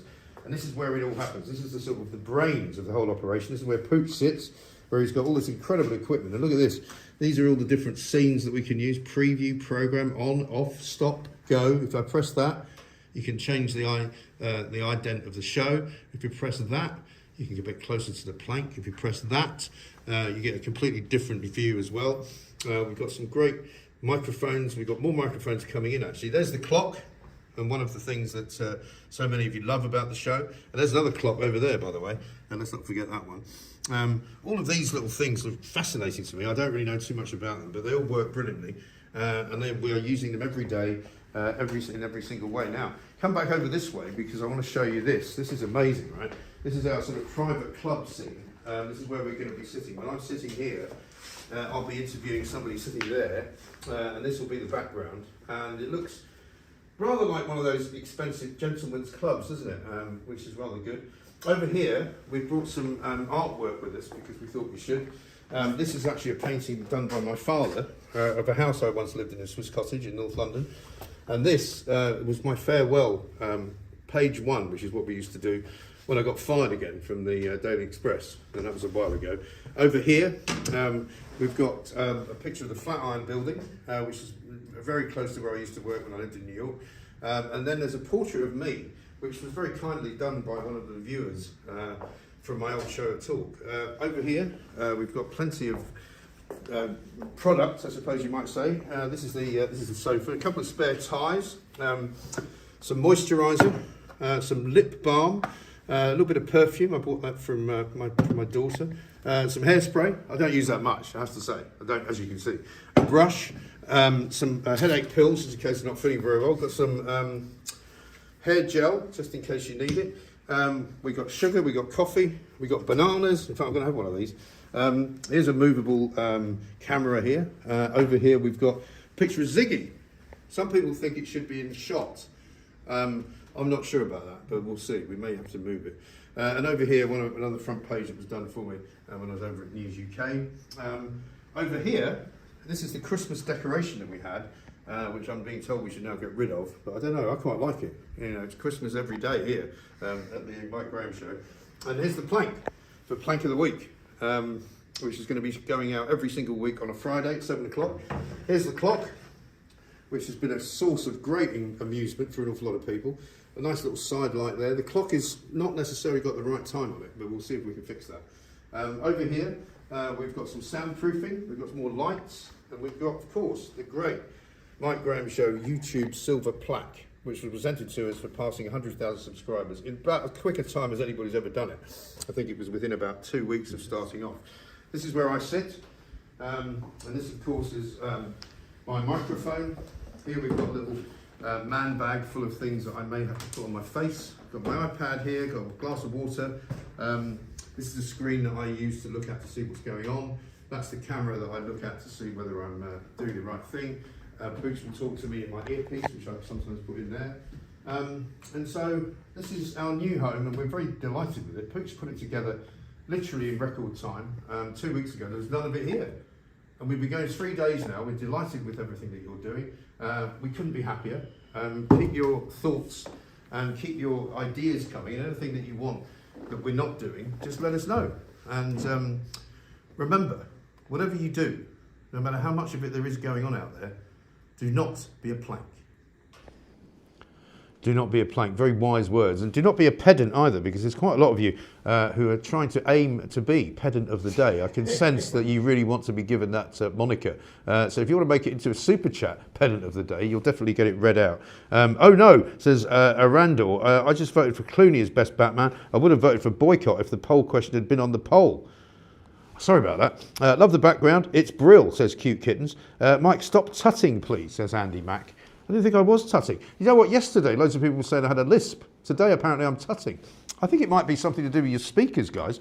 Nothing wrong with what is behind you, says Frontside Bus. The background is perfect, says Cindy Smith. Meow Moog says there's nothing wrong. It looks good. My husband and I recently watched Adam West in the original Batman film. I haven't laughed so much in ages. He's definitely the best. Here's a good one for a pedant of the day from P. Hart. Flag is a bit lackluster. What do you want me to do? You want me to send a sort of force 9 gale through it so it stands up a bit more straight, you know. Unbelievable stuff. Now, coming up, we're going to be talking about some of the news stories this morning. White House deeply concerned about the Chinese embassy, which is going to be given permission to be built by Keir Starmer. The Treasury apparently knew that business rates would double. Rachel, the Inn Reaper, is bringing more misery to the drinks industry. Pints of beer are going to go up. Pints of beer are going to get weaker. There's now a Northern Powerhouse Railways fiasco. They're going to spend $45 billion apparently trying to connect places like Leeds and Manchester, Newcastle and York with trains that currently don't run. But of course, none of it is going to happen much before 2045 and possibly 2050, by which time I don't think I'll be taking any trains unless I'm in a coffin being taken from one part of the country to the other. And finally, one of the funny stories today, Morrison's have got an allergy warning on some sea bass, right? And the sea bass apparently contains fish, just in case you didn't know. How ridiculous, how utterly ridiculous. Now we're going to talk to our next guest, Maria Botel, who's a ward councillor in Bridlington, East Riding of Yorkshire. She's also got herself connected to Restore Britain. Just before we talk to her, have a look at this video that she made, all about Keir Starmer and his ridiculously sort of ill thought out idea of banning Grok and banning X. Check it out. Hello everyone, my name's Maria Botel. I'm recording this today because our freedoms in the UK are currently under attack. So on New Year's Day this year, I posted a simple photo of myself on X, modestly dressed, just wishing everyone a happy new year. It was quite a nice picture. Yes, I was a bit vain on my part. I wanted positive engagement. And what I actually got in the comments, I've not seen before. So people have been asking Grok, the AI, to put me in a bikini. And I laughed it off. Okay, it's a little bit perverted. But I have thick skin and it isn't really a new thing. When you post a photo online, it's kind of always been open to abuse. Even when I was a teenager as well, Photoshop existed. I whitened my teeth in the early 2000s. And we all know the risks. Posting your kids online is never a good idea. It's terrible. Here's the thing, perverts and nonces have always existed throughout history. There's been this disgusting cohort of like pedos and sick creatures who seek out and create vile images. And back in the day we had like corporal punishment, and actually it probably stamped out a lot of the behaviour, literally. And maybe we should bring it back, but that's a whole debate for another day. Maria Botel there talking about what happened when she posted a picture on X and somebody decided to make it into a kind of really rather strange image, which is obviously not what she intended it to be. But let's say a very good morning to Maria Botel now. Maria, good to see you. Thanks for joining us. Good morning, Mike. Thank you for having me on. Not at all. Welcome to the Mike Graham Show. It's been great so far. We've had some really interesting conversations with people. We are now in the midst of what I call kind of second level madness from this government, aren't we? I mean, they're more concerned, it seems to me, about images that you can see on Grok and on online than they are about actual sexual abuse, which is going on up and down the country to real people with real children, with real horrible criminal paedophiles.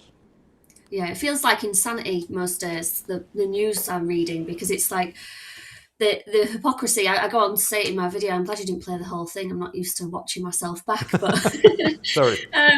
No, it's fine. But in terms of my point on the video was perverts will always exist. They don't seem to be going after the perverts. They don't seem to be giving harsh punishments for people who are caught with images. Hugh Edwards is a perfect example. Yes. They want to punish. So to me, it's just proving that they don't care about keeping people safe, because if they cared about keeping people safe, they would have stricter punishments for those that have committed sexual or serious violent crime. Yeah.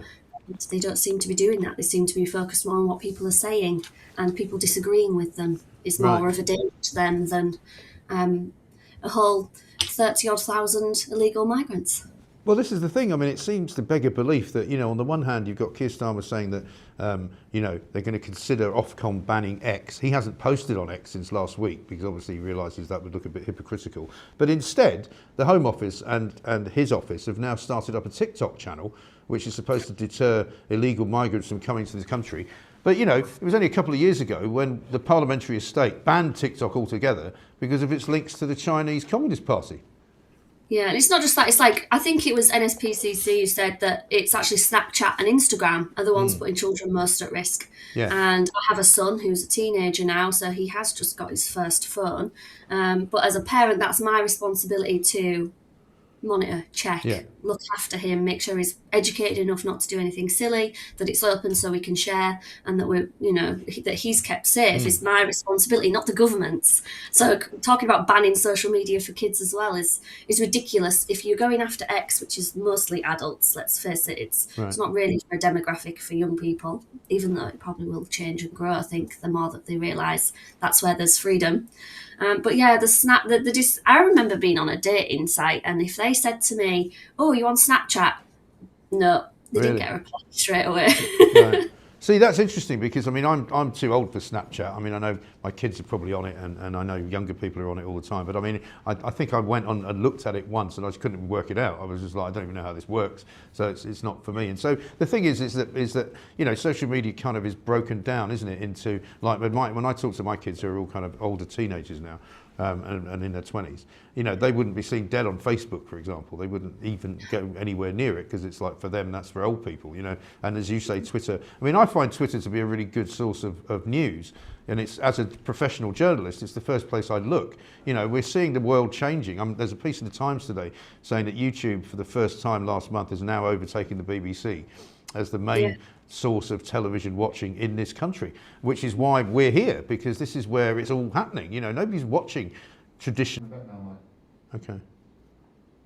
Apologies, we just lost Maria there for a second. We'll be back in a second. I'm just talking about how the piece now in the that's running in the Times today is that the BBC is now no longer basically the main source of television watching for the people of this country. According to the piece from the Times, Barb, which is the measurement basically, says found that YouTube reached 51.9 million people last month, ahead of 50.9 million who tuned into the BBC. And you can see the piece there on the TV. BBC overtaken by YouTube is the end of an era for television. According to Steve Wright, a TV veteran, he called the figures a tragedy. He said the tipping point is here and we are now living in a world dominated by YouTube and the streamers. The TV audience has abandoned the discipline of scheduled TV and on-demand viewing has killed any loyalty. Who wants to wait when you can click your phone? That audience is slowly dying off. Well, this is the whole point, right? The reason why shows like this are becoming more and more successful and more popular is not just because I'm brilliant at doing it, it's because this is how people want to consume their media. Why would you have to watch something just because it was on at a particular time? Yes, there are lots of you watching this right now. 10,000 people are watching it as we speak. But by the end of the day, more than probably 60,000 people will have watched it, because which tells you that more people watch it when it's not actually being broadcast live than do when it's on. And as those numbers grow and grow and grow, I would hope that you'll take us on the same journey with you. And people can watch it wherever they are. If you're on a train, if you're sitting in the back of a car, if you're, I don't know, on holiday in Tenerife, you don't have to worry about switching on the TV and not being able to find anything that's in your language, because we are now a properly digital era business, and that's why we are so successful. And as I say, without wishing to blow my own trumpet, I'm just going to say this slightly tongue-in-cheek. Maria, great to get you back. Sorry about that. I'm saying that one of the reasons why YouTube has now overtaken the BBC in the month of month of December is because we started doing this show in the month of December. So basically, we've sort of kicked it over the edge, and we're now winning. But do you not think that the way that politicians kind of react to social media is that they don't really know how to use it properly? I mean, if you see now Keir Starmer's no longer on X, but some of the stuff he posted was cringeworthy, wasn't it? It was just awful. Yeah, it's quite funny. I think every time he posted, he would get ratioed, or there would be a community note, or both. And it was actually part of why I enjoy X, is the humour, is the there's a level of banter on there that sometimes, yeah, I think is distasteful, but sometimes it's not. Sometimes it's really funny. And I think for me, what I don't think government understands about the internet and the youth especially is if you shut it down, they'll find a place. They will find a place. It's like people speaking. We will find a place to connect, whether it's X or somewhere else. The beauty of X is there is such freedoms. And I, as a bit more of a libertarian at heart, I think especially originally in my fairyland, would love to see more freedoms. I don't think it's possible if you don't have a more homogenous society, but that's a different debate. But ultimately, the internet is so fast-paced. AI is very intelligent. It's a very, very useful tool, and I don't think you can stop it now. And I don't think controlling it is right. I think it's more about the people using the tools need to be educated and punished if they use it in a various way. I mean, I was watching a show last night, and there was a guy on there talking about, you know, this idea that Ofcom are going to ban X, and he said, you know, people make phone calls which are threatening. People use the phone sometimes in an unlawful way. You're not going to ban the telephone as a result of that. You know, what you've got to do is if people are doing something which is illegal, and I think perhaps making an indecent image is already illegal, then why do you need to have any extra kind of overreach from the government to tell you what you can and cannot see?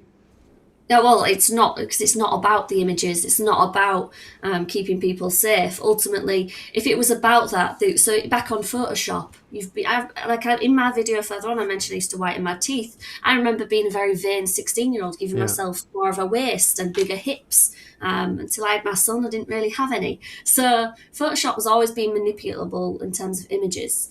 So if there was a problem with that, that would be already dealt with in law, and it already is. If you create an indecent image, there's quite severe penalties. It's not about creating images, it's purely about control from the government in terms of the narrative, because they've lost control on X. And what do you make of the digital ID story this morning? Because obviously, you know, back in sort of the autumn, Keir Starmer made a huge speech at the Labour Party conference saying, you know, we need to know who's working illegally in this country. We need to know who's in the country as a result so that we can crack down on illegal migration. We're going to bring in compulsory digital ID so everyone will know precisely who everybody else is.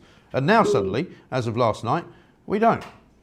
Well, it feels like a win. I'm going to take it as a win. At Restore Britain, obviously, we worked quite hard with Rupert Lowe in terms of making sure all the MPs got plenty of emails and there was as much pushback as possible to say we don't want it at all, especially compulsory. I think at one point they talked about 80 quid to prove your identity if you decided not to sign up to it. I'm glad they've gone back on it. I don't think they've fully gone back on it. The fact it's not compulsory anymore worries me, because ultimately, like face masks, if they say to every establishment and they say to churches and they say to this, oh, we want you to do this, we want you to do this, and everyone takes it up, we still ultimately, to live a good quality of life without being punished, would need digital ID. So again, that's the next battle. But for now, this is a win. Cheers. I certainly don't want any digital ID. No. I don't trust this government. But again, as you say, it's a kind of halfway house, and they've botched it to such an extent it's still going to cost millions and millions of pounds to do whatever it is they're going to do, and it doesn't appear to be very clear precisely what it's actually going to lead to. But I think we've got a clip of Rupert Lowe, if we can watch that, Pooch. Let's see what Rupert Lowe had to say yesterday after the decision. Everybody, good news. Keir Starmer has just announced he's abandoned plans to implement compulsory digital ID. I think this is hugely good news for all of us. It shows what can be achieved when sensible MPs get together and with public support make their views known. Nearly 50 MPs signed my open letter to Keir Starmer on this subject, to which we were implacably opposed. And I think we can say this is a victory for common sense. It's a victory for all of us, and we can safely say now that we retain our freedom. Another slice of it has not passed to an oppressive nanny state. We've got 3 more years to go, and we must collectively use this as the template to fight the nonsense that's being peddled and promulgated in this country now. So well done, everybody. Have a large drink to celebrate this evening. do have a large drink to celebrate this evening, but also, of course, be aware that the large drink that you're about to have is not going to be as strong as it was yesterday, because Rachel Reeves is watering all the alcohol down, and it's going to cost you more money. Croy says this: I've never used YouTube so much until January and Mike's show. I barely watch TV, although Traitors, how ironic, I watch Traitors. It's not actually the news, where there are mostly actually really traitors. I can't believe 50 million people watch the BBC, says Tribute. Well, indeed. And Kilu says, we are becoming more like North Korea every single day. Well, this is the problem, isn't it? We're talking to Maria Botel, who is, of course, with Restore Britain. And Maria, the point about what Rupert Lowe says is that this government does seem to be malleable, doesn't it? If you do take them on, if you do, galvanise yourselves, if you do organise and you do protest, they sort of back down, don't they? Yeah, they're quite good at a U-turn and a flip-flop. What government hasn't been, I suppose, in the last 30 years, maybe. But ultimately, I think with enough pressure of the people, I think there's an awakening, I suppose, in terms of why X is so important, and other social medias and keeping talking to each other, is because when we collectively agree something and push, these MPs ultimately want to keep their seats for longer, because they think, this is quite a cushy job. So they will listen to the people, but the people are going to have to be loud and they're going to have to be many. And I think that's what we're trying to do at Restore Britain, is kind of collect people together who are all on the same side ultimately against this government, and want to push for different things. If we come together and we push, the digital ID is just another example of how we can actually change the narrative. I think I do have a concern that in the background they're still going to spend the money on figuring it out and how they can maybe even manipulate us into accepting it.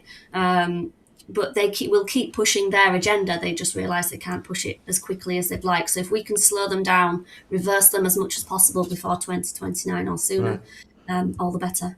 And you mentioned at the beginning of the conversation about your son and a phone, and whether or not they can actually succeed in banning under 16s from using sort of social media. I mean, how do you police that as a mother? What do you do? Or do you give him boundaries? What do you say? So I have to know the password. He doesn't have a large internet limit, so he's usually on the Wi-Fi. The phone knows his age, so in terms of if he downloads a game, it tells me on my, it's parental access. There's things that already exist. And ultimately having a good relationship with my son, so sitting down over dinner every night and having a conversation about what is going on at school, it gives me a good idea of what's going on with his life generally. Just having a good relationship with him is quite important, because otherwise he would. Well, it's the most important thing, isn't it? As a parent, you need to know what your children are thinking. You need to know what they're doing, but you don't need to do it in an overbearing way. You hope that you do it as a cooperative kind of situation, right? Yeah, and that's ultimately, he's shown responsibility enough at the age he is for me to then give him a phone. I think if he was of a different temperament or had different struggles or challenges with him, it'd be a different story. But that's my decision to make as a parent, whether my son is ready for that responsibility or not. Absolutely. Not the government's. Yeah, no, it really isn't. The government needs to get the hell out. I mean, as they used to say in America, get the hell out of my bedroom, get the hell out of my living room, and just get the hell out of my house. Yeah. How can they police it unless they're going to send people around to people's houses? Because the contract's in my name for him. He can't set up a contract himself. So it ultimately, you're going to then police parents if they've got more than one contract, because I think I saw something where there's 112 something million phone contracts or SIM cards that are active in this country, and there's supposed to only be 68 million. Right. Does that mean, we've all got 2 phones? That's a lot of burner phones, that, isn't it? Yeah. Oh, it's a lot more people. It's one or the other. Well, that's also true. Yeah, I mean, that's another thing. I mean, that's another argument altogether. We'll get stuck into that maybe the next time. Maria, great to see you. Thank you very much indeed. Thanks for joining us. We'll talk to you again soon. Maria Botel, their ward councillor in Bridlington East Riding, and we had a message there from I can't remember what the name was, just saying that Bridlington is his hometown. I think it was Roger. Thank you very much indeed. We're looking still for pedant of the day. Here's one from Victoria, not a pedant story. It says, parents need to raise their children correctly and not leave it to others to do. Absolutely. Georgina says, I get all my news from YouTube and X. My parents are addicted to YouTube, says Valerie. Switching off mainstream media because we don't want to listen to propaganda every time we put it on, says Trevor. Mike, another fantastic show. You are a natural presenter of the truth. God bless. Truth Junkie says, you what? Fair enough, but it's not cool to tell people not to send money in, especially if you're watching for free. I don't know what that means. We shall see. Love YouTube, says Derry. I thought it was filmed at your house, Mike, says Lord Viking. No, this is not my house. If it was my house, there might be a bit more furniture in it, to be honest. I completed YouTube yesterday, says John. I'm now doing reruns. Swordfish says, we've got 2 TVs, both are never watched, even the aerials are disconnected. Okay. Vivian says, Mike, you look stunning as usual. They can't touch this. Absolutely brilliant. Mike, suggestion for your name colour, 5 colours, 5 days, a different colour each day. Simples, says Mr. B. Stead. That would be presumably for the Mike Graham Show sign, which I think most people have agreed actually looks better in blue. South London Sarah says, I can't think why they're watering down the alcohol. Who doesn't like alcohol? Well, also, if you're having alcohol, why would you want it watered down? I mean, Keir Starmer put out that statement the other day where he said that he likes a pint of alcohol. Well, maybe that's why he's watering it down. He's getting a bit pissed, and he shouldn't be. If we had more parents like this lady, society would be in a much healthier place. Absolutely right. Lord Viking says, what Mike has failed to show us is the camp bed under the desk. There is no camp bed under the desk. There is a couch, though, and a sofa, in case everybody gets tired. I get my news from all sources: BBC, Sky, Channel 4, ITV, Google News, Samsung News. Really. Phoebe says, I only use my TV for my DVDs, films, box sets, etc. Mike, another fantastic show. Well done. Keith doesn't, oh, hang on a minute. This one from Scottish Celts. It shows have the capability not to be echo chambers on YouTube, unlike MSM, who all feed you the same narrative on every show. I think that's true. One of the things that I've noticed, particularly as I have sort of had my journalistic career span the best part of probably, 40 years, maybe more, is that journalists now, particularly journalists on television, are not really proper journalists. They don't really ask proper questions. They kind of put somebody in front of you, they ask them a question, but they're not even thinking about the answer because they're already thinking about the next question before anything else happens. Here's an applicant for pedant of the day from Cliff. He says, always a green magic marker. Haven't you got any different colours? Yeah, no, I haven't. This is the only one I've got. It was what I found in my briefcase, actually. So I should probably buy some more. I'm going to buy some more pens as well. I'll tell you what we also want to do. We haven't done it yet. It is Heron of the Day. And I think we've actually had 2 herons submitted to us. Here's one coming in from someone who says, I live close to the River Nith. The herons are the most photographed birds. And I can't remember who sent that one in, but there should be a name attached to it somewhere, but I can't see it. I think it was Annalise, very possibly. Not sure. And we had another one sent in, I think, as well, which is this one. This is from A. Jol Labarca, spotted today from Dorset with love. There's an amazing array of different types of heron. I think it's really quite extraordinary, isn't it? Amazing. M. Vinyl says, I just found out as an expat that Rachel Reeves has decided my Aussie passport is not good enough to let me in the country. Going to cost hundreds of pounds per person to buy what they say they want. Many of you also saying, long live Edward Hughes. Mr. Fish and Chip says that was a quality heron. Yeah, it's fascinating what's going on. One of the stories that we haven't done yet, which we should really do because I wanted to share this one with you earlier, is the one which I'm sure will get a lot of you wound up because it's all about the Jamie Bulger killer, John Venables. He's, of course, been in prison since he was found guilty of murder back in the day when he was only 10 or 11 years old. But the Sun have got an exclusive by Michael Hamilton, page 21, in which it says, James Bulger's parents are furious after killer John Venables was granted a full parole hearing, which could fall on the anniversary of the Tots abduction, which would really be a cruel twist, wouldn't it? Venables refused parole in 2023, will go before a panel for an oral hearing after reports were submitted. And of course, you'll remember that Denise Fergus, 57, and Ralph Bulger, 59, the parents of poor little Jamie Bulger, fear the case may go ahead next month and coincide with James's kidnap and murder on February the 12th, 1993. Many of you might not have been around in those days because we're talking about a very long time ago, but it was one of my biggest stories that I covered during that time. I'd just come back from America and I was working for the Daily Express, and I'm afraid I have to say I read the report, which not a lot of people have read, of what actually happened to him, and it really is quite disgraceful. The Sun say, we told in October how the separated couple had won the right to attend and deliver victim impact statements. They could hear Venables' voice for the first time in 30 years if he gives evidence, but due to an anonymity order, his identity will be hidden at any hearing, and his voice will be changed by distortion technology, right? The source said they have been told this after delays over New Year, and they fear that this could coincide with the anniversary as they have not been told a date.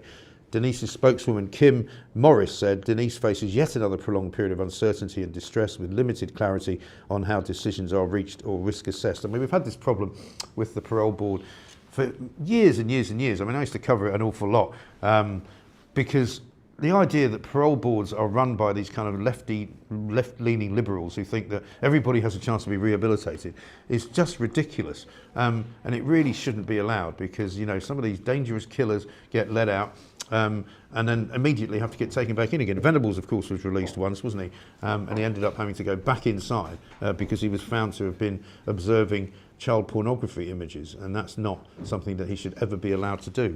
I just don't understand why the parole board is allowed to do what it does. It's absolutely shocking. Lots and lots of you got more to say. Great show, Mike. Tech Ops, the bottom strap looks like it's on speed again. Just saying. Big fan. Just want it 100% for Mike. Well, I can't actually see the strap going across the bottom at the moment. But I'll tell you what we are going to do, because coming up this week, we've got the second ever Plank of the Week to go, and we're going to be filming it here on Thursday for it due to go out on Friday at 7 o'clock. So, have a look at this and warm the cockles of your heart. Live from London, it's Plank of the Week with your host and show creator, Mike Graham. Good evening and welcome to Plank of the Week. Not just any Plank of the Week, it's the first ever Plank of the Week in the new Mike Graham Show studio right here in central London. And I'm delighted to say that it's practically the 6th anniversary of the very first Plank of the Week, which included two rather special people, one Annunziata Rees-Mogg and one Russell Quirk. And there's the picture of the very first ever Plank of the Week, which was done in the News UK building 6 years ago yesterday, believe it or not, just before COVID, just before all sorts of other mad things happened. And guess what? As a beautiful gift to all of you who've been watching Plank of the Week for such a long time, we thought we'd get Russell Quirk back, we'd get Annunziata Rees-Mogg back, and we'd put in the middle Mr. Steve and Alan. So very good evening to all of you.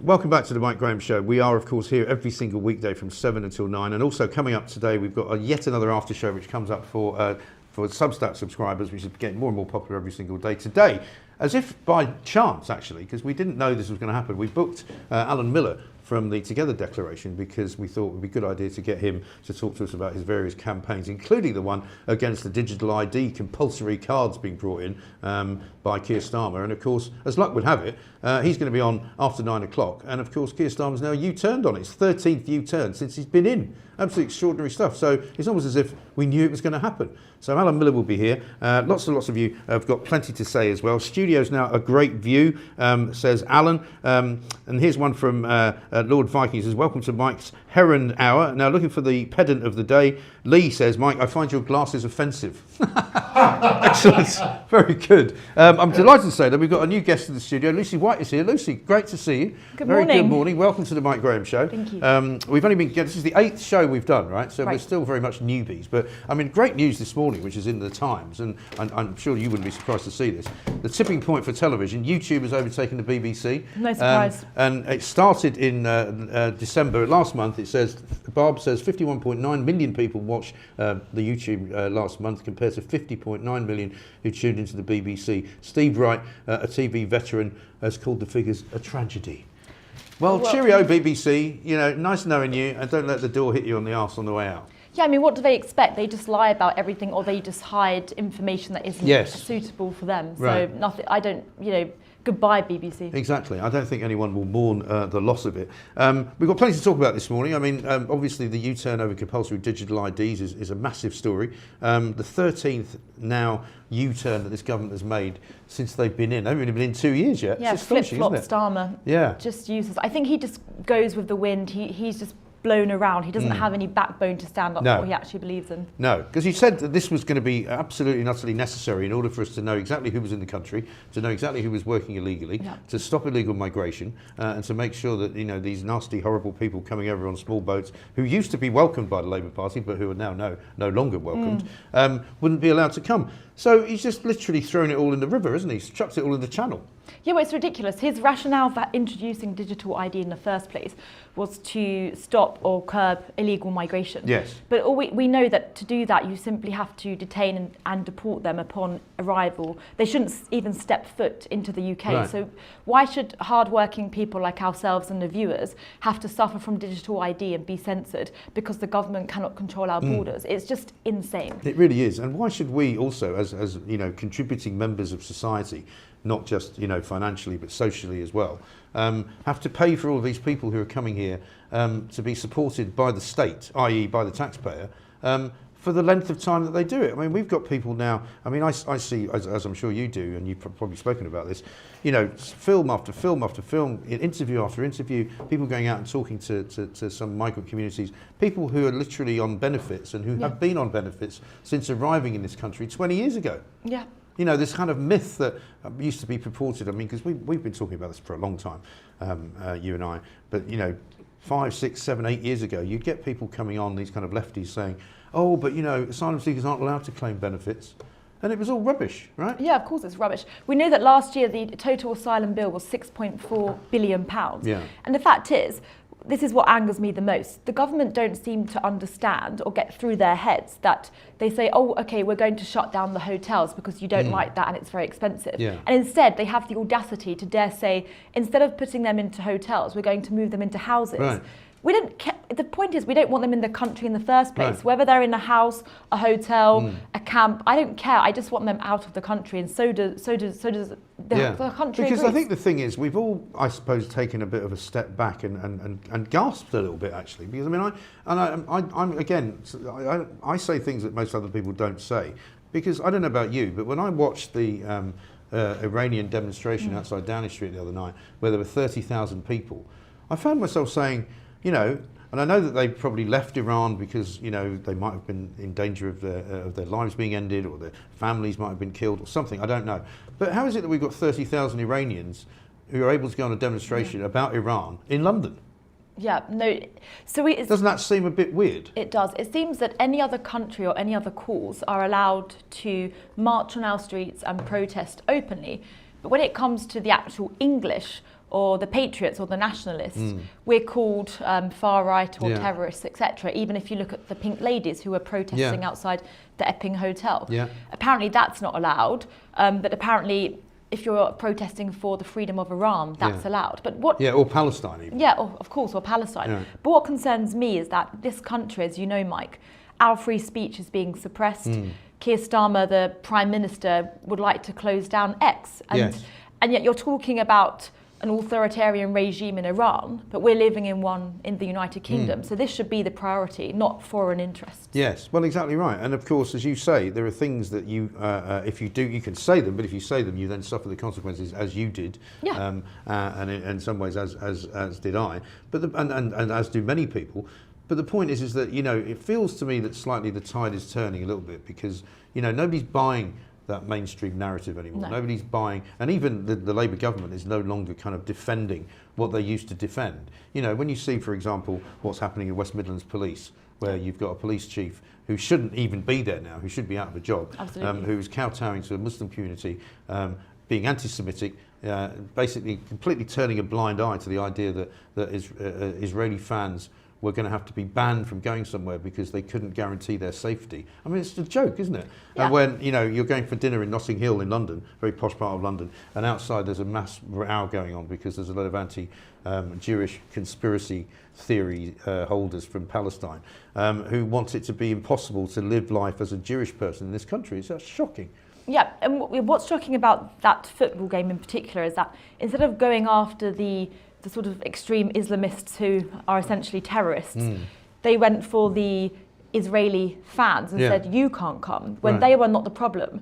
The problem is that this country has a problem with, of course, radical Islamism. We have MPs now like Rupert Lowe who are actually speaking up and talking about this, but the rest of our politicians are too scared. You even see Keir Starmer, who won't ban first cousin marriage, he's bowing down to them because he's terrified or wanting to pander to this Muslim vote. Yeah, I know. It feels wrong, doesn't it? It just feels completely and utterly wrong. And I don't think even the Labour government now know what their position is on all of this stuff, because, you know, you see people like Jess Phillips talking about, you know, the safety of women and girls is the most important thing. And you see that their campaign against grok and sexual imagery online, they care more about that than they care about actual sexual abuse going on in homes up and down the country of children who are at risk of all sorts of horrible things, including death. And yet they're more worried about what's on the internet. Yeah, and it's not just, the problem I have is that they're targeting grok when we know that Snapchat, ChatGPT and other AI tools do exactly the same. It's just that they know that... And where most of the complaints come from as well. Yeah, right? And they know that X is the number one, I believe, sort of source of news in the UK, and also that it allows us to speak out the truth, whereas the mainstream media suppress the truth. Yes. So that's why people go to X for their news. I don't go to mainstream media anymore. I just go to X because that's where I will find the truth. Yeah. Well, look at the BBC now. I mean, the BBC are now currently trying to get the lawsuit dismissed in Florida that Donald Trump has filed, the £10 billion suit. You know, they physically manufactured the news, right? Yeah, you know, this idea that they go, oh, well, you know, we just made a bit of a mistake. It was an editing error. It was not an editing error. No. You know, I've worked in the news business a long time. You don't splice two pieces of video together and pretend they're the same time when they're an hour apart. That doesn't happen unless you are completely and utterly biased and you are trying to make a point.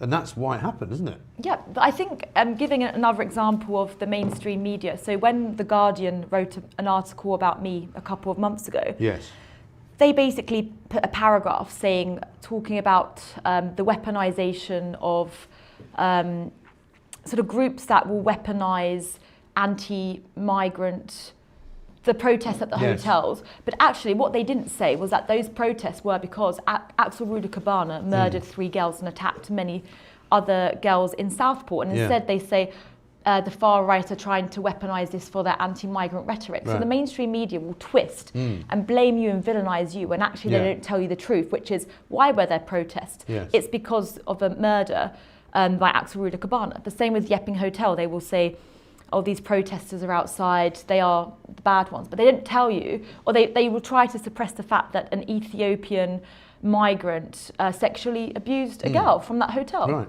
and was found guilty and was sentenced to time in prison. You know, and they like to bypass all of that, and all they want to say all the time is, oh, well, it's not all of them. And you go, well, yeah, but that doesn't really make the point any different. The point is that if there are people in these places who are committing those kinds of acts, then obviously the locals are going to be upset by it. And all they're doing is demonstrating outside and asking for the hotel to be closed down. And I find it staggering that the government and the Home Office actually refuse to allow that to happen. And no matter how many times they say they're reducing the numbers of people in hotels, as you say, they're not removing them from the community. Yeah, precisely. And the issue I have with the Home Office is I believe it should be completely abolished, shut down and restarted, because the Home Office is infiltrated with people who are against the interests of the British people. You can see that by how we have two-tier justice, two-tier ruling that favour these illegal migrants over the local population. And so the Home Office is just embedded with these anti-British people, and they all need to go. It needs to be shut down, and we need a different institution that puts us first. Yes, I think so. Let's have a look at some of the messages that were coming in. This is a strange one from Tank Girl, who says, Mike, are you okay? You keep making kiss noises. Really? I mean, yesterday I was being accused of lisping. Today I'm being accused of making kiss noises. John Venable says Nefertari is a bad one. What they did to Jamie was terrible beyond belief. He should never be let out. My whole family loves Plank of the Week, says Valerie. And one here from Josephine, who says, your studio looks fine, Mike. It does. I mean, we've added a little Union flag behind me over there. Oh, no, it's over there, isn't it? No, it's not. It's over there. There it is.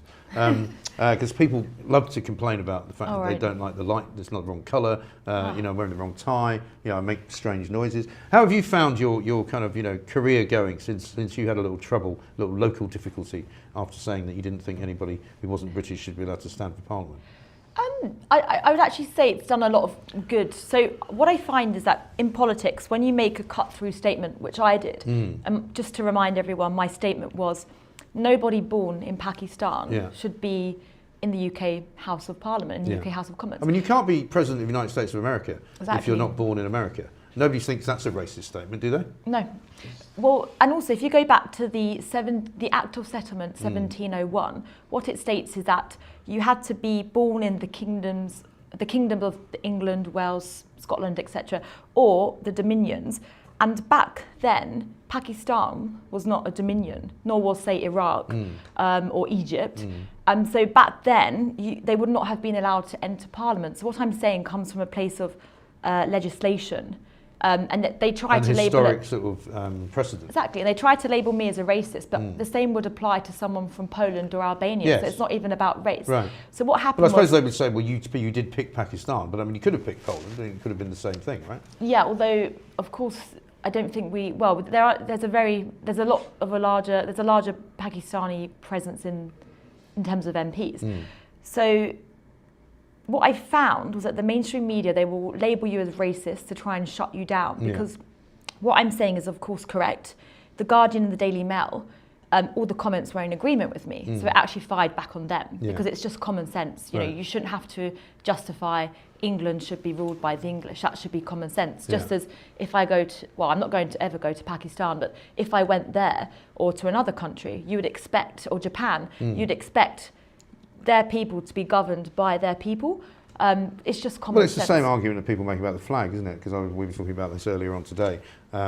Because, of course, there are some people who find, seeing too many pictures of British flags in local communities, they find it distasteful. But if you go to any country in the world, you see them flying the flag of that country. If you go to America, every house pretty much has the Stars and Stripes outside it. If you go to China, I'm sure you'll see quite a few flags from China. Russia, the same.